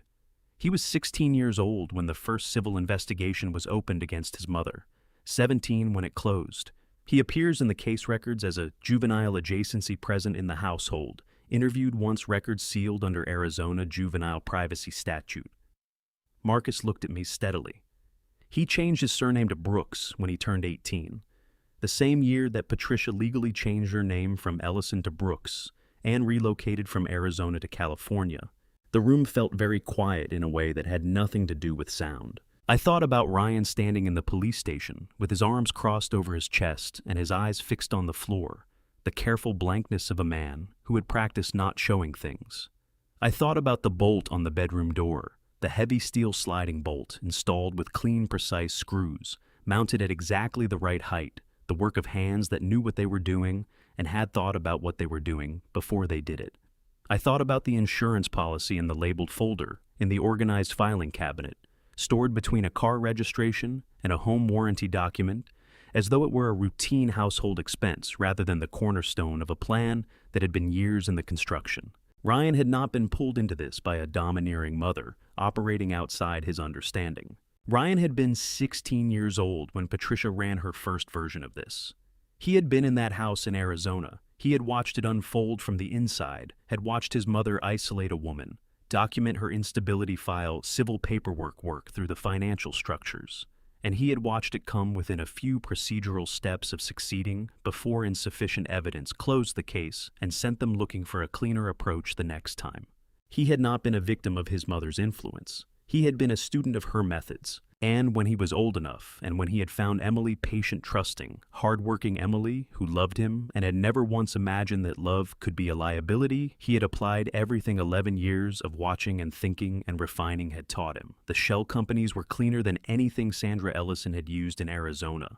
The psychological documentation was more thorough. The insurance policy was a layer of contingency planning that had not existed in the first version of this scheme. He had taken his mother's blueprint and he had improved it. My stomach turned over slowly and completely, and I pressed it down and kept my face still. "Ada Park needs all of this," I said. My voice came out level. "Everything. The Arizona records the name changes the civil investigation files Diane Mercer's disappearance. All of it compiled and time-stamped and ready to go." "Already compiling," Marcus said. He glanced at the download progress bar in the corner of his screen. "Camera file is at 78%. "How long?" I asked. 8 minutes, he said. "Maybe less." I straightened up from the doorframe and pressed one hand against the ache that had settled deep into my lower back over the past 4 hours, 60 years old, and operating on no sleep and the particular fuel of a man who had something to finish before he could stop. I walked to the window and stood with my back to the room for a moment, looking out at the street. The 2 officers Delgado had posted at the front walk were still there, visible in the gray morning light, steady and patient, doing exactly what they had been asked to do. The street beyond them was empty. The neighborhood was still. 3 houses down, a sprinkler system cycled on and began moving back and forth across a front lawn with the cheerful, indifferent regularity of machinery that had no awareness of what it was irrigating beside. Ordinary. All of it ordinary from the outside. My phone buzzed against my palm. A text from Delgado Park is on her way in. Doyle still at desk. Patricia and Ryan both lawyered up. No further statements. I typed back, "Good." Don't let any of them near a phone they haven't already used. I stood at the window for another moment after I sent it, looking at the street and thinking about Diane Mercer, a woman 31 years old, who had filed a change of address with the DMV and then ceased on paper to exist, who was somewhere out there right now, under a different name, living a life she had rebuilt from nothing because the alternative had felt impossible, who did not know that tonight in a house in Pasadena, the people who had driven her to that decision were in the process of being dismantled. I was going to find her. Not tonight, but I was going to find her. Then Marcus said from across the room, in a voice that had gone very quiet in a way that was entirely different from the quiet it had been before, "Dan, it's done." I turned around. The progress bar on his screen read 100%. Beneath it, a video file icon sat waiting steady patient, indifferent to its own significance, time-stamped 11:47 p.m., the previous evening. My heart rate did something I chose not to name. Across the room, Marcus's hand rested on the mouse. He looked at me and waited. "Open it," I said. One of Delgado's officers appeared in the doorway before Marcus could open the file. "Detective Delgado sent me," the officer said, addressing me directly. "There's a neighbor outside. She came out when she saw our vehicles. Says she has information about the family. Delgado thought you'd want to talk to her before we go any further." I looked at Marcus. The video file sat on his screen, time-stamp, glowing waiting. 2 minutes, Marcus said, reading my expression. "File's not going anywhere." I followed the officer outside. The woman standing on the front walk was somewhere in her late 60s, small and white-haired, wearing a cardigan over her pajamas that she had clearly pulled on in a hurry. She had her arms wrapped around herself against the early morning chill, and her eyes, sharp and pale blue and red-rimmed from what looked like a night of not sleeping, went straight to me when I stepped through the door. "You're her father," she said immediately. Not a question. "I am," I said, "Daniel Carter, and you are Carol Simmons." Her voice trembled at the edges. "I live next door, have for 4 years. She pointed to the Craftsman house immediately to the left, its porch light still on. "I've been watching your cars out here for the past hour, trying to decide if I should come out. Then I heard one of the officers knocking on doors asking questions, and I thought," her chin wobbled, "I thought if I don't say something now, I never will." "Tell me," I said. Carol pressed her lips together, hard, fighting for composure. Then it came out of her in a rush, like something that had been building pressure for weeks. "I heard her crying," she said. "Emily, through the wall, our bedrooms share a wall. These old houses, the insulation is terrible. I could hear her at night. Not just regular crying, the kind that goes on and on and on, and then stops suddenly like someone told her to stop." Her voice broke on the last word, and she pressed her fingers against her mouth for a moment. I told myself it was the baby. New mothers cry. It's normal. I told myself that for 3 weeks. My throat tightened. I kept my face even. 3 weeks ago, Carol continued, her voice steadier, now driven by something urgent underneath the grief. "I was in my front yard in the morning. I saw Patricia, the older woman. She was always very pleasant when she saw me. Always waved. I saw her on the porch with a drill. She was installing something on the outside of a door. I could see it through the screen." She swallowed hard. "I thought it was a security lock. You hear about packages being stolen? I didn't think—" Her eyes filled and spilled over. "I didn't let myself think about what it actually was." "You also saw Ryan take down the camera," I said quietly. "The doorbell camera." Carol's eyes went wide. "Last night, around 9 o'clock, he had a screwdriver and he just took it right off the wall.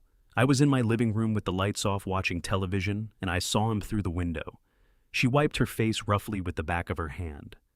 "I told myself he was upgrading it. I told myself a dozen things that let me go back to my program and not pick up the phone." A sob tore through her, raw and sudden. "I could hear her crying through the wall, and I didn't call anyone. Not once in 3 weeks. I was afraid of getting involved in something that wasn't my business, and now—" "Mrs. Simmons." I put my hand on her arm, and she flinched slightly, then steadied. "What you've just told me is important. All of it. The lock, the camera, the crying at night.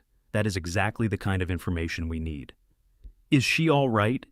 Carol's voice cracked completely on the question. "Emily, is she going to be all right?" I thought about Emily in the interview room, with the handcuff marks on her wrists. I thought about the phone hidden under the baby's mattress, the photographs she had taken of her own injuries, the note written in lipstick because she had nothing else. "She's going to be all right," I said, and I meant it with everything I had. "Because of people like you coming forward, even now, even late. Carol Simmons pressed both hands over her face and cried great shaking sobs that moved through her small frame, from the shoulders down. I stood with her for a moment, my hand still on her arm, letting it run its course. Then I said gently but directly, "I need you to write down everything you just told me, every detail, date and time if you can remember them. One of the officers will sit with you and take your statement." I looked toward the officer who had come to get me. He nodded and moved forward. "Can you do that?" Carol pulled her hands from her face. Her eyes were swollen and wet, but something in them had steadied the particular steadiness of a person who had found the thing they needed to do and intended to do it. "Yes," she said, "I can do that." I left her with the officer and walked back inside. Marcus was still at the laptop, his hand on the mouse, the video file open and paused at the first frame. He looked up when I came in. "Ready?" he said. I pulled a chair up beside him and sat down. Every muscle in my body had been tense for 4 hours straight, and I was 60 years old, and my back was a steady low fire of protest, and I had not slept, and had not eaten, and had been running on nothing but cold fury and 30 years of professional instinct since 1 o'clock in the morning. None of that mattered right now. "Play it," I said. I've been building toward this moment since 1 o'clock in the morning.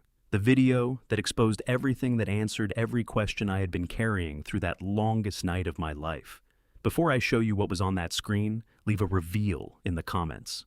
Tell me you're still with me, then I'll tell you everything. Some details in this story are fictional, added to honor the message rather than the timeline. If that changes anything for you, the choice to stay or go is always yours. The video opened on an empty living room. The timestamp in the lower right corner read 11:47 p.m. The image was high definition.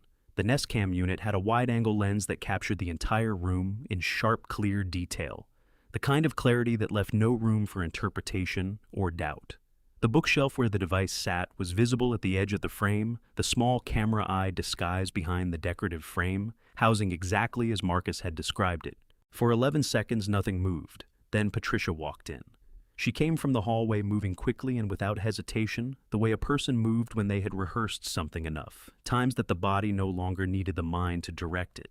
She was carrying something in her right hand, a cloth bag small and heavy, the kind of weight that shifted when she set it down on the coffee table with a dull, solid sound. Ryan came in behind her. He positioned himself near the doorway to the kitchen, arms crossed, and watched. Patricia unwrapped the bag. Inside was a small sandbag, the kind used for weights or ballast, wrapped in a second layer of cloth to prevent surface marking. She held it in her right hand, testing the weight. Then she raised it and brought it down against her own right shoulder. I felt my jaw tighten so hard it ached. She did it again, and again. Methodical, precise, angling the impact slightly differently each time to build the bruising pattern she needed. Her face was not twisted in pain. It was concentrated, focused, the face of someone performing a task that required accuracy. On the fourth impact, her breath caught audibly and she stopped, rolled her shoulder, examined the area with her left hand, satisfied apparently with what she felt developing there. Ryan uncrossed his arms and left the doorway. He came back 40 seconds later, carrying the golf club from the garage, a microfiber cloth in his other hand. He wiped the grip first, working methodically from top to bottom, then the shaft, then the head, front and back, pressing firmly into the grooves of the face. He held it up under the living room light and examined it, turning it slowly. Then he carried it toward the hallway, toward Emily's room. Marcus paused the video. "Do you need a moment?" he asked quietly. "No," I said. My voice came out completely flat. "Keep going." The footage jumped motion detection gap, and when it resumed, Patricia was on the floor of the living room, on her side, and the sound coming from her was enormous. Screaming, wailing, the kind of noise specifically designed to carry through walls and bring people running. Ryan appeared in the frame phone already in his hand. He was dialing as he walked. He did not look at his mother on the floor. He did not kneel beside her or reach for her. He simply walked to the center of the room, put the phone to his ear, and in a voice that was remarkably steady for a man whose mother was screaming 6 feet away from him, said, "I need to report a domestic incident. My wife just attacked my mother." I pressed my hand flat against the table surface to keep it from doing something else. Patricia's screaming continued for precisely as long as it needed to. Then Ryan finished the call, looked down at her, and gave a single nod. The screaming shifted register, still loud, still distressed, but differently paced now, the kind of sustained crying that could be maintained, rather than the explosive burst that had preceded the call, a performance shifting from opening act to sustained run.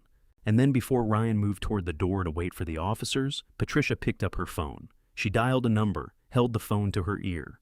When the other end picked up, she spoke for less than 15 seconds, her voice dropping to something low and precise that the camera's audio just barely caught. "It's happening tonight," she said. "Handle it the way we discussed." Marcus pulled up the call log analysis he had already prepared. He highlighted a number on the screen. The outgoing call from Patricia's phone at 12:02 a.m. matched exactly digit for digit the cell number registered to Officer Hank Doyle of the Pasadena Police Department. I stood up from the chair. My legs felt strange beneath me, not weak but electric the way the body felt after hours of sustained tension when something finally irrevocably resolved.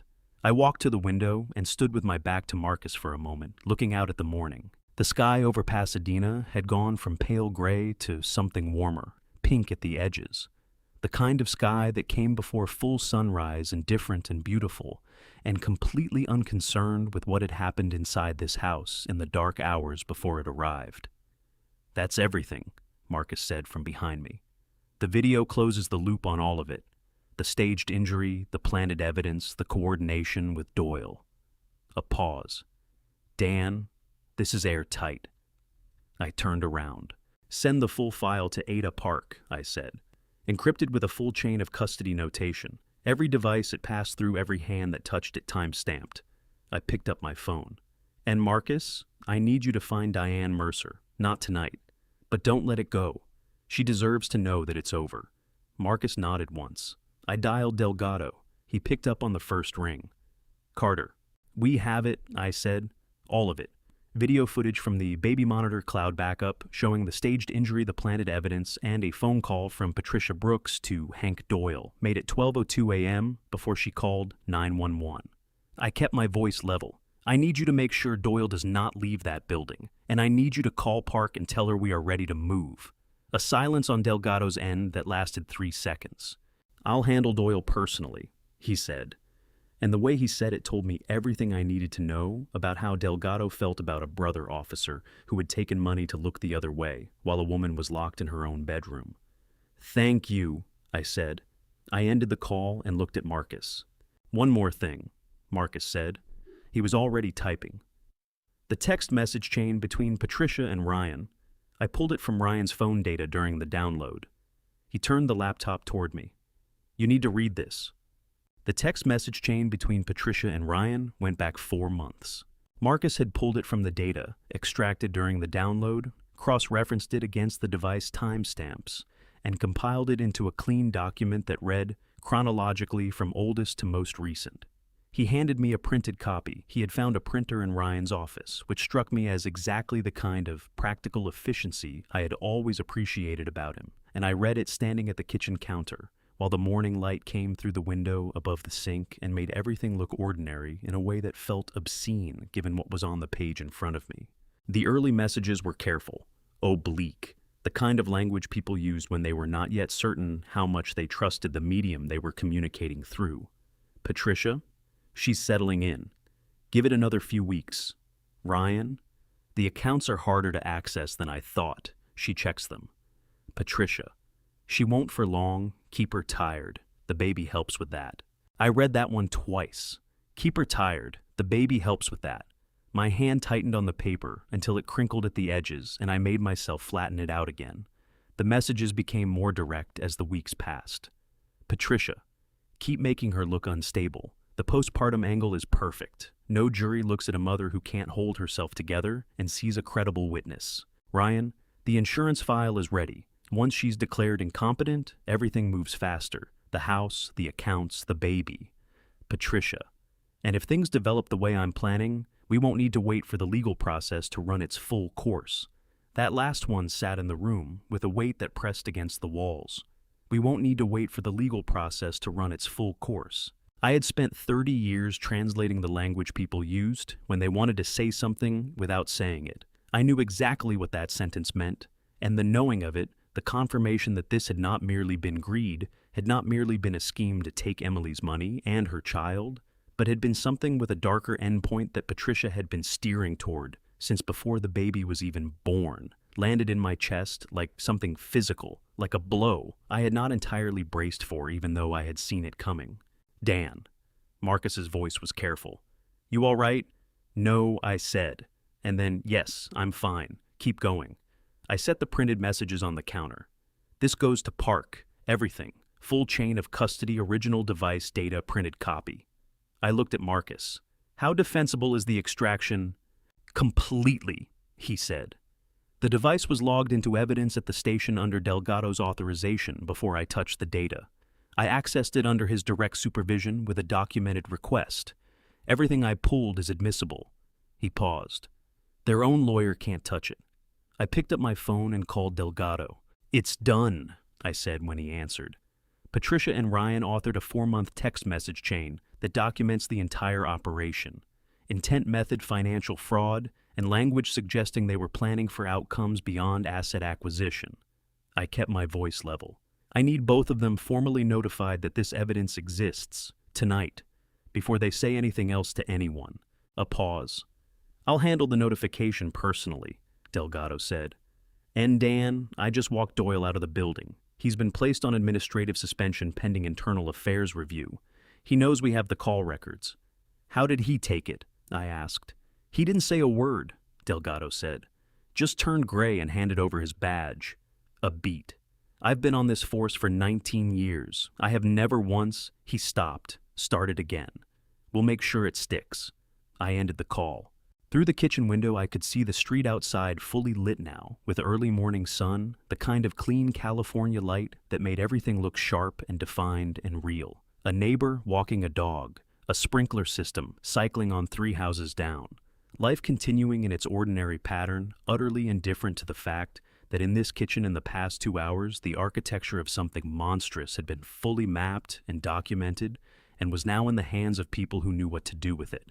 Marcus began uploading the compiled file package to Ada Park's secure server, the video, the call records, the message chain, Walsh's medical report, the custody documents, the power of attorney, the insurance policy, the financial transfer records. Everything organized and time-stamped and cross-referenced the product of a night that had started with a phone call at 1 a.m. and was ending with enough evidence to bury 3 people. Marcus, I said. He looked up. Find Diane Mercer, I said. When this is over, take your time, do it right, but find her. I thought about a woman who had changed her name and disappeared from the paper record, who was living somewhere under a different identity because the alternative had felt impossible. She gave up her whole life to get away from them. She deserves to know they won't be able to do this to anyone else. Marcus held my gaze for a moment. Then he nodded. I'll find her, he said. I picked up my jacket from the back of the kitchen chair where I had draped it hours ago. My phone showed 6:23 a.m. I had been awake for over 24 hours. My back was a sustained fire of complaint. My eyes felt like they had been cleaned with sandpaper. And in 15 minutes, I was going to drive to Huntington Hospital to sit with my daughter and tell her that it was over. That was enough to keep moving. The drive to Huntington Hospital took 11 minutes. I had driven those streets in the dark going one direction, and now I drove them in the early morning light going the other, and the difference between those 2 versions of the same road felt enormous. The San Gabriel Mountains were visible to the north, sharp and clear, against a sky that had gone from pale to genuinely blue, the kind of blue that only happened in Southern California in the early morning before the heat built up and softened everything. I parked and sat in the car for 30 seconds, not because I needed to compose myself, because I wanted to remember this moment, the specific quality of the light, the sound of the hospital's ventilation system running somewhere above the entrance, the feeling of sitting still after a night of constant forward motion. I wanted to mark it clearly before I walked through those doors, because what came next was going to be the last hard thing, and I wanted to be fully present for it.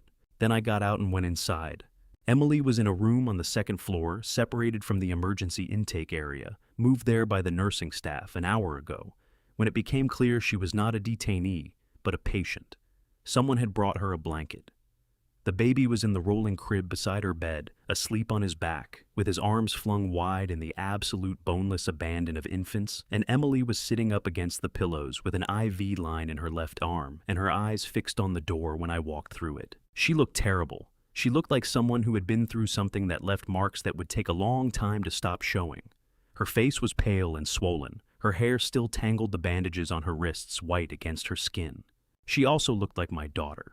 Like the person I had taught to drive in an empty parking lot on a Sunday morning, who had called me crying when her first serious boyfriend broke her heart, who had stood at the altar 11 months ago, in a dress that had made me cry in a way I had not expected and would never admit to anyone. I pulled a chair up beside the bed and sat down. "Tell me," she said immediately. Her voice was rough from hours of crying, but her eyes were steady, alert, ready. "Tell me everything."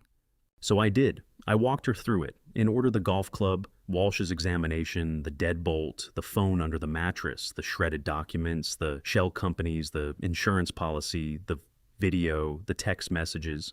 I kept my voice even and factual, and I did not leave anything out, because Emily had earned the truth in full, and I was not going to manage it, or soften it, or decide for her how much she could handle.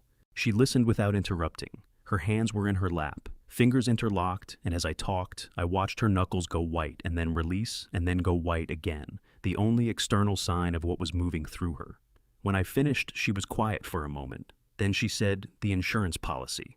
"Yes," I said. "He took it out 2 months ago." Her voice did not waver. "When I was so tired I couldn't think straight. When I needed help getting out of bed." She looked at the baby in the crib beside her, his small chest rising and falling in sleep. He sat across from me at the kitchen table, and he watched me sign things when I didn't even know what I was signing. "Emily, I'm not falling apart," she said quickly, fiercely. "I'm not. I just need to say it out loud once so I can put it somewhere and leave it there." She pressed her lips together. Her chin trembled once violently and then steadied. "Okay, I've said it." My phone rang. Delgado. I answered and put it on speaker so Emily could hear. "All 3 warrants signed," Delgado said. His voice had the particular stripped-down quality of someone running on no sleep and pure professional momentum. Patricia Brooks, Ryan Brooks, Officer Hank Doyle. Patricia was arrested at the station 20 minutes ago. Doyle was taken into custody by Internal Affairs at 6:58. Ryan was apprehended at his office building on Colorado Boulevard at 7:03. A pause. "It's done, Carter." Emily made a sound. It was not a sob exactly. It was something that started as a breath and became something else entirely on the way out. A sound that carried the weight of 6 weeks of locked doors and stolen phones, and a baby she had not been allowed to hold without permission. A sound that came from somewhere so deep it had been stored there long before tonight. Building pressure since the first time Patricia had taken her phone and told her it was for her own good. I reached over and took her hand. She gripped it so hard it hurt, and I did not move. "Ryan is in custody," she said, barely audible, not asking, processing. "Yes," I said. "And Patricia?" "Yes." She looked at the baby again. He had not woken. His arms were still flung wide, his face slack with the perfect unconscious trust of someone who had never learned yet that the world could be anything other than safe. "He's never going to know any of this happened," Emily said. "I'm going to make sure of that." "I know," I said. She turned and looked at me, then really looked at me, the way she had looked at me when she was small and had fallen off her bike and wanted to know if it was going to be okay before she decided whether to cry. The same question in her eyes that had been there at 7 years old, just older now, and harder earned. "Is it actually over?" she asked. I thought about ADA Park with the evidence file, about Delgado who had 19 years on the force and was going to make sure it stuck, about the video sitting on a secure server, undeniable and irrevocable Patricia's voice saying, "Handle it the way we discussed in high definition." "It's over," I said. Emily closed her eyes. A single tear ran down her left cheek, and she did not wipe it away. She just let it go, the way a person lets something go, when they had been holding it so long that releasing it felt more like setting down a weight than losing something. The baby stirred in the crib, made a small sound, settled again. Outside the hospital window, Los Angeles was fully awake. Now the sound of it rising in that particular morning registered traffic and bird song, and the distant rhythm of a city that did not stop, had never stopped, and would not stop now, regardless of what one family had done to another in a house in Pasadena while the neighborhood slept. I held my daughter's hand and I let the morning come in. Ada Christine Park's office was on the 4th floor of the Los Angeles County District Attorney's Building on Temple Street, and it looked exactly like the office of someone who had not gone home the previous night. 3 empty coffee cups on the corner of the desk. A jacket draped over the back of her chair at an angle that suggested it had been thrown rather than placed. Case files spread across every available surface in an order that looked chaotic, but which I suspected made complete sense to the person who had arranged it. Park herself was standing behind the desk when I was shown in, reading something on a tablet, and she looked up with the sharp, assessing gaze of someone who had moved past, tired into a second state of wakefulness that ran on momentum and purpose rather than rest. She was Korean-American mid-40s with close-cropped hair and the particular kind of controlled energy that reminded me of investigators I had worked with who were at their best when the stakes were highest. "Mr. Carter," she said, "sit down. Let's go through everything." I sat. Janet Holloway was already there in the chair to my left, a legal pad covered in notes balanced on her knee. Marcus had sent his compiled digital file the previous evening and was available by phone if Park needed technical clarification. Park did not waste time. "Walk me through the chain," she said. "From the beginning, every piece in order." I walked her through it. Walsh's medical report establishing the injury timeline discrepancy. The consent search authorization from Emily, witnessed by Delgado. The deadbolt on the bedroom door. The phone hidden under the baby's mattress with the photographs. The shredded custody petition and forged power of attorney. The $220,000 moved through 3 shell companies into overseas gambling platforms. The life insurance policy with the forged signature. And then the video. Park had already watched it twice before this meeting. When I reached that point in the summary, she set her tablet down and pressed her fingers together in front of her face, and said nothing for a moment that lasted long enough to feel deliberate. "The defense is going to challenge the video," she said finally. "Ryan's attorney filed a motion to dismiss the footage this morning. The argument is that it was obtained without a valid search warrant and therefore violates Fourth Amendment protections." "It won't hold," I said. "I know it won't hold," Park said. "Walk me through why, so I hear it from you before I say it in court." I leaned forward. The footage was captured by a device owned by Emily Carter Brooks and registered to her home network. The camera automatically backed up to the manufacturer's cloud server, a third-party server, whenever it detected motion independent of the local network status. Under the California Electronic Communications Privacy Act, law enforcement access to data voluntarily transmitted to a third-party server does not require a separate search warrant. The data was already there. We didn't search the house for it. It came to us through the cloud infrastructure the device was designed to use. I held her gaze. The defense can argue it. They won't win it. Park studied me for a moment. "You've testified before." "Many times," I said. She nodded once and made a note. Then she turned to Janet. "The financial fraud? Walk me through the shell companies."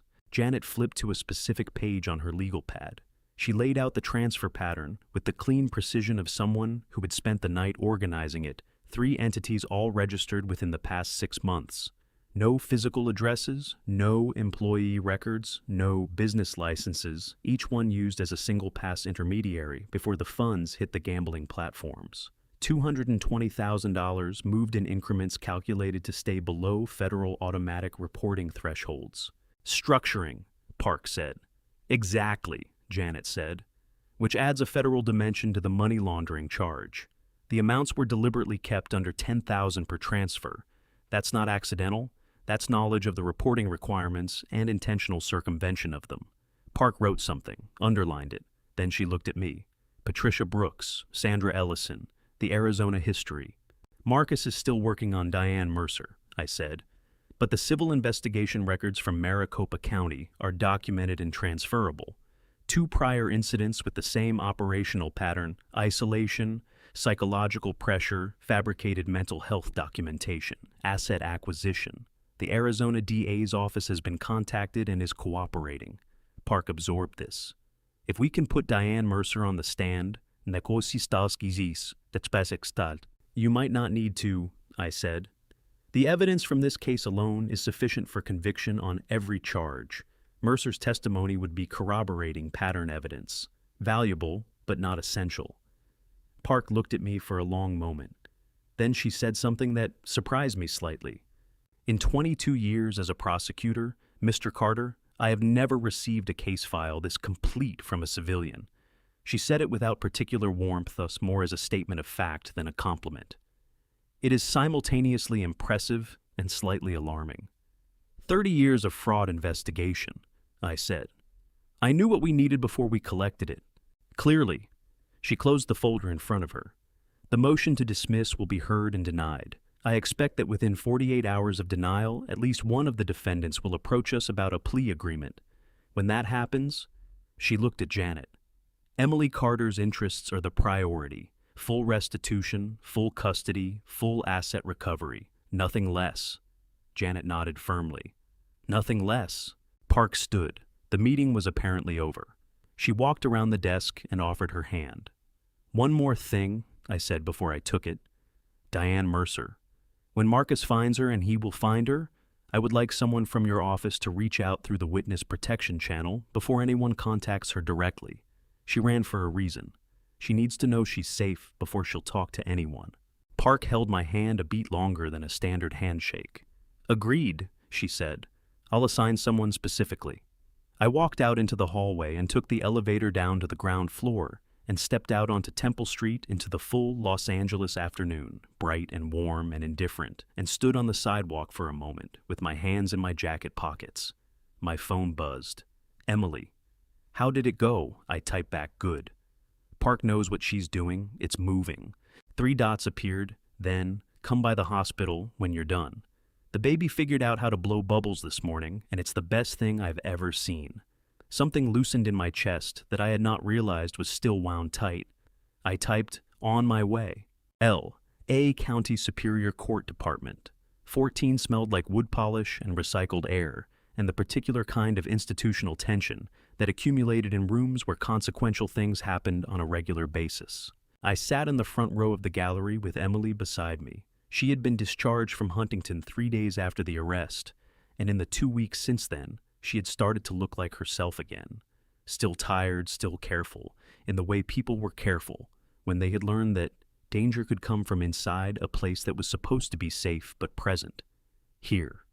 Her eyes were clear, and her back was straight, and she was wearing the gray blazer she had bought for her first job interview 7 years ago. And when we walked into the courtroom together, she had taken my arm and held it and not let go. The baby was with Janet Holloway's assistant in the hallway. Emily had kissed his forehead 17 times before she handed him over. I had counted. Patricia was at the defense table in a dove-gray blouse, hair neatly arranged, hands folded in her lap. She had dressed for the part of reasonable wrong matriarch. The performance was impeccable. She had been performing it for weeks. Ryan sat 2 chairs down from his mother, separated by their individual defense attorneys. He had lost weight in the 2 weeks since the arrest. His collar sat loose at his throat, and there were shadows under his eyes that had not been there before, and he was looking at the surface of the defense table with the fixated concentration of someone who had decided that eye contact with anyone in this room was a thing he could not afford. He did not look at Emily. He did not look at me. Ada Park stood at the prosecution table with the composed, unhurried stillness of someone who had walked into this room knowing exactly what she had and exactly what she intended to do with it. The defense moved first. Ryan's attorney, a silver-haired man named Garrett, who had the practiced ease of someone who had stood in wardrooms for 40 years and knew how to fill the space, argued the motion to dismiss the video evidence with the best version of the Fourth Amendment argument available to him. He was thorough, he was articulate, and he was wrong, and Park dismantled him in 4 minutes. She cited Cal-E CPA in full. She cited the specific provision exempting voluntarily transmitted data from third-party server warrant requirements. She cited 2 supporting precedents from California appellate courts.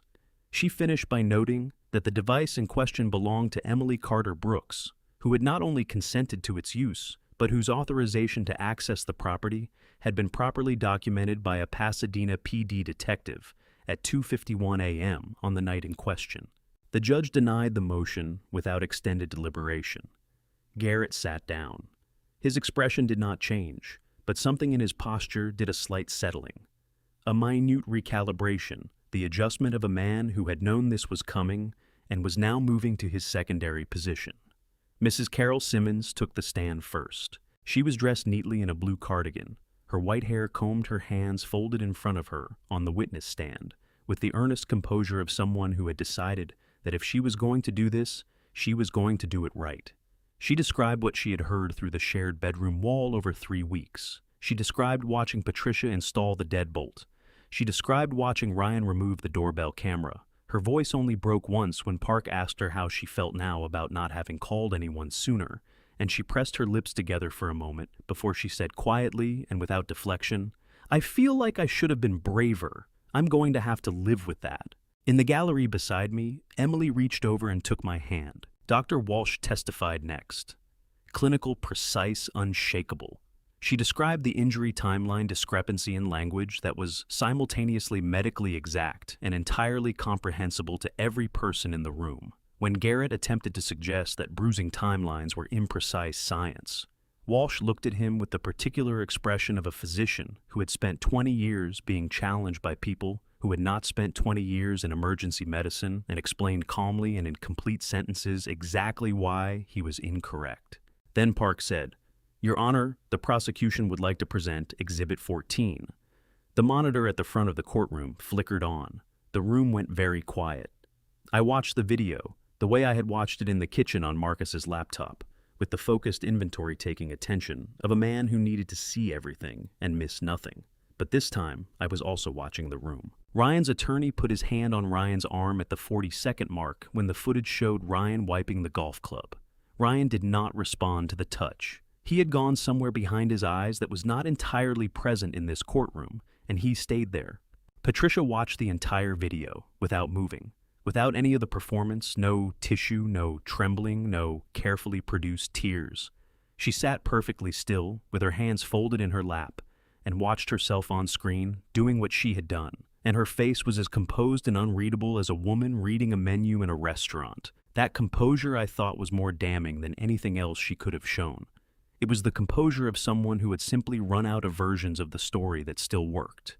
When the footage ended, Patricia's voice saying, "Handle it the way we discussed," captured in the clear high-definition audio. The courtroom remained silent for a moment that stretched long enough to feel significant. Garrett did not stand up. He looked at the monitor. He looked at his notes. He looked at Patricia. She gave him a small, almost imperceptible shake of her head. He did not stand up. "Does the defense wish to respond to Exhibit 14? The judge asked. Garrett cleared his throat. "The defense has no response at this time, Your Honor." Emily's grip on my hand tightened until I felt her fingers trembling. I leaned slightly toward her and said very quietly, close enough that only she could hear, "That's it. That's the moment." She turned and looked at me. Her eyes were bright and wet, and she blinked hard twice, but she did not cry. She straightened her back instead and lifted her chin and looked back at the front of the courtroom. That was my daughter.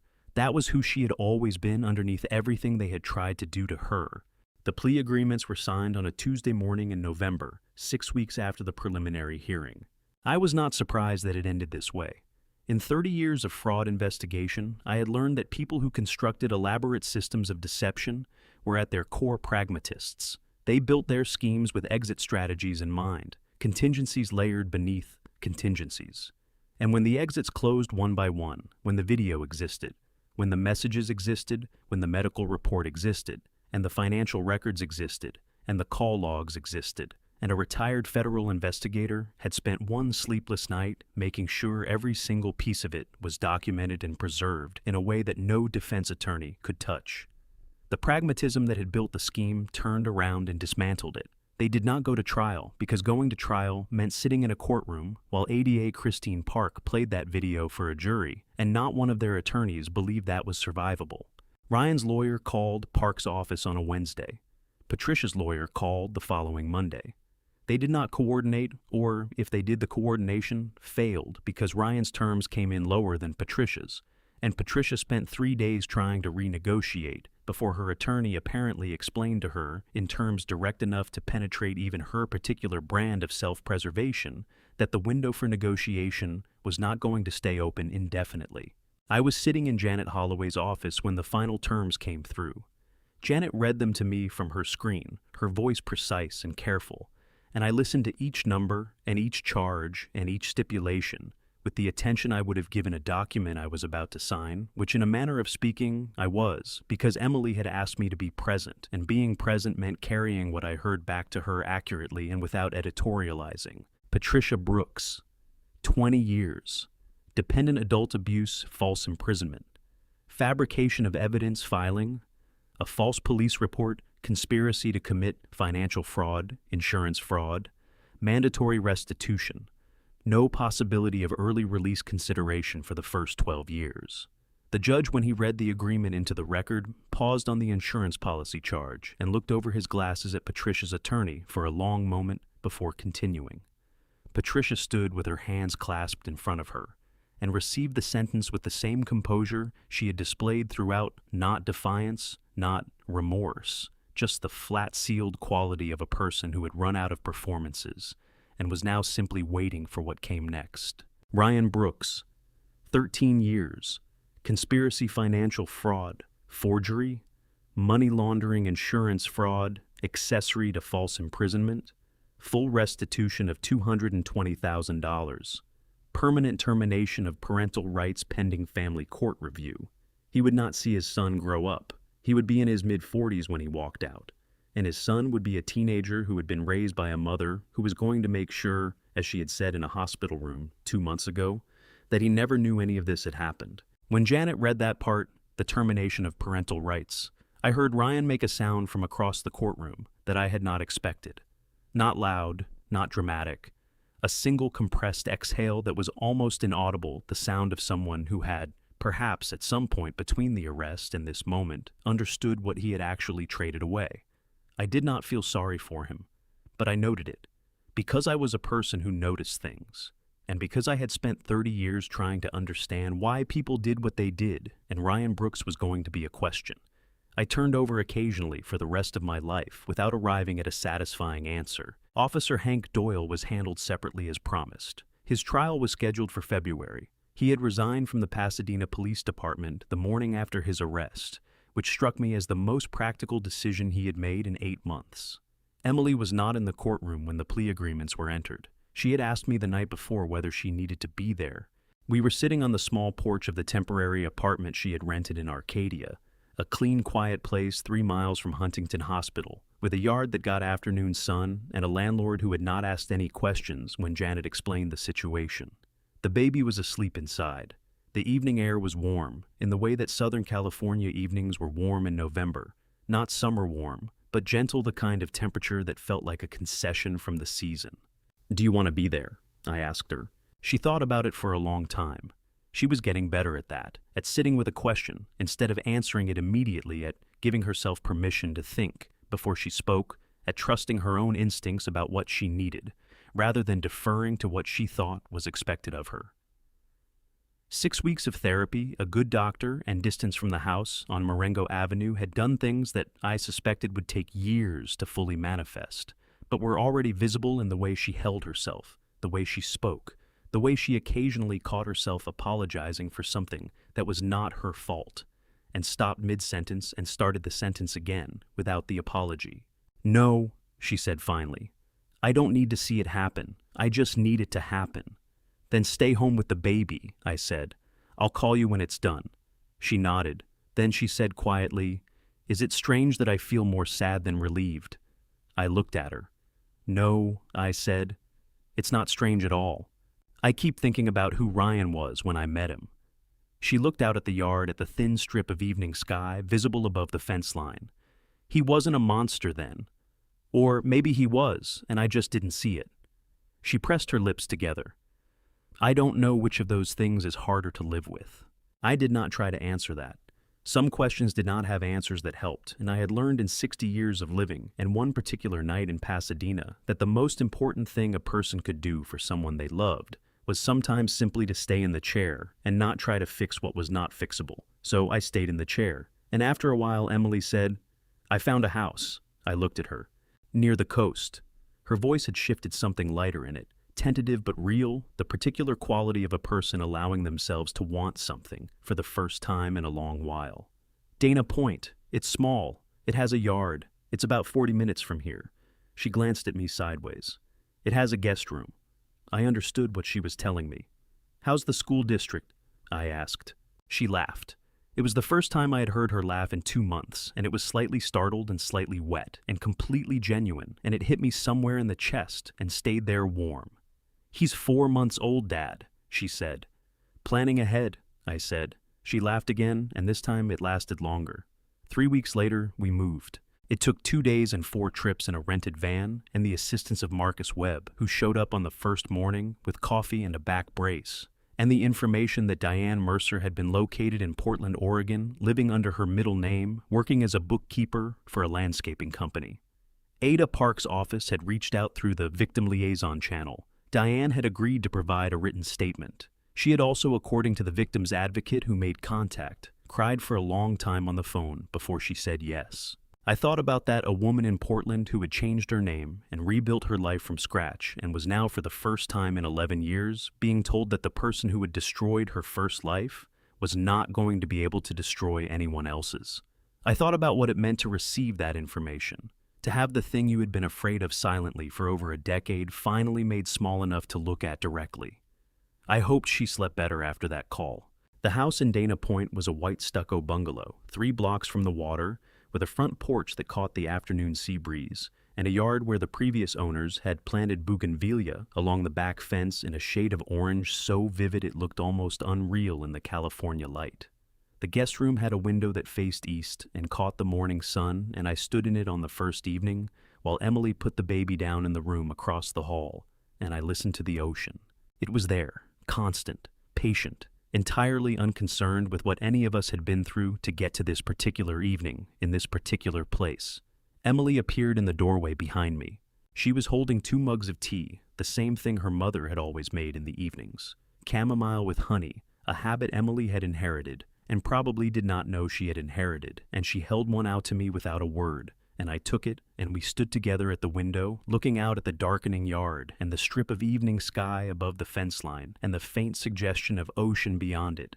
The baby made a sound from across the hall, a small exploratory sound, the kind that was not crying, but was checking, making sure the world was still there, still responsive, still safe. Emily tilted her head, listening. The sound settled. She relaxed back against the door frame. He does that, she said. Checks, every few minutes. Smart kid, I said. She smiled. It was a real smile, tired and a little worn at the edges. The smile of someone who was carrying things that were going to take a long time to put down, but real underneath all of that. Present, here. Dad, she said. Yeah. Thank you. She said it simply without elaboration, without the particular careful weight that people sometimes put on words when they wanted the recipient to understand how much was contained in them. She just said it the way she might have said it if I had helped her move boxes, which technically I also had. I looked at my daughter in the doorway of her new house with her mug of chamomile tea and her sleeping son across the hall and the ocean 3 blocks away, and I thought about a night 2 months ago when I had driven through empty streets at 1 in the morning because she had called and said nobody believes me, and I had said I believe you, and meant it. Everything that had followed had come from that, from showing up, from staying. Always, I said, outside the last light over Dana. Point went from gold to rose to the deep particular blue that came just before dark, and the ocean kept on steady and indifferent and beautiful, the way it always had. The way it would long after. All of this was nothing but a story 2 people told about a night that changed everything, and a morning that came after it. We stood there until the stars came out. I have spent 30 years chasing liars. I thought I had seen every version of betrayal that existed, but nothing in my career prepared me for the night my own family showed me what family betrayal truly looked like, not from strangers, but from the people sitting at the same table, sharing the same blood. If there is one thing this family story taught me, it is this: love without vigilance is not enough. I almost lost Emily because I trusted that the people around her would protect her.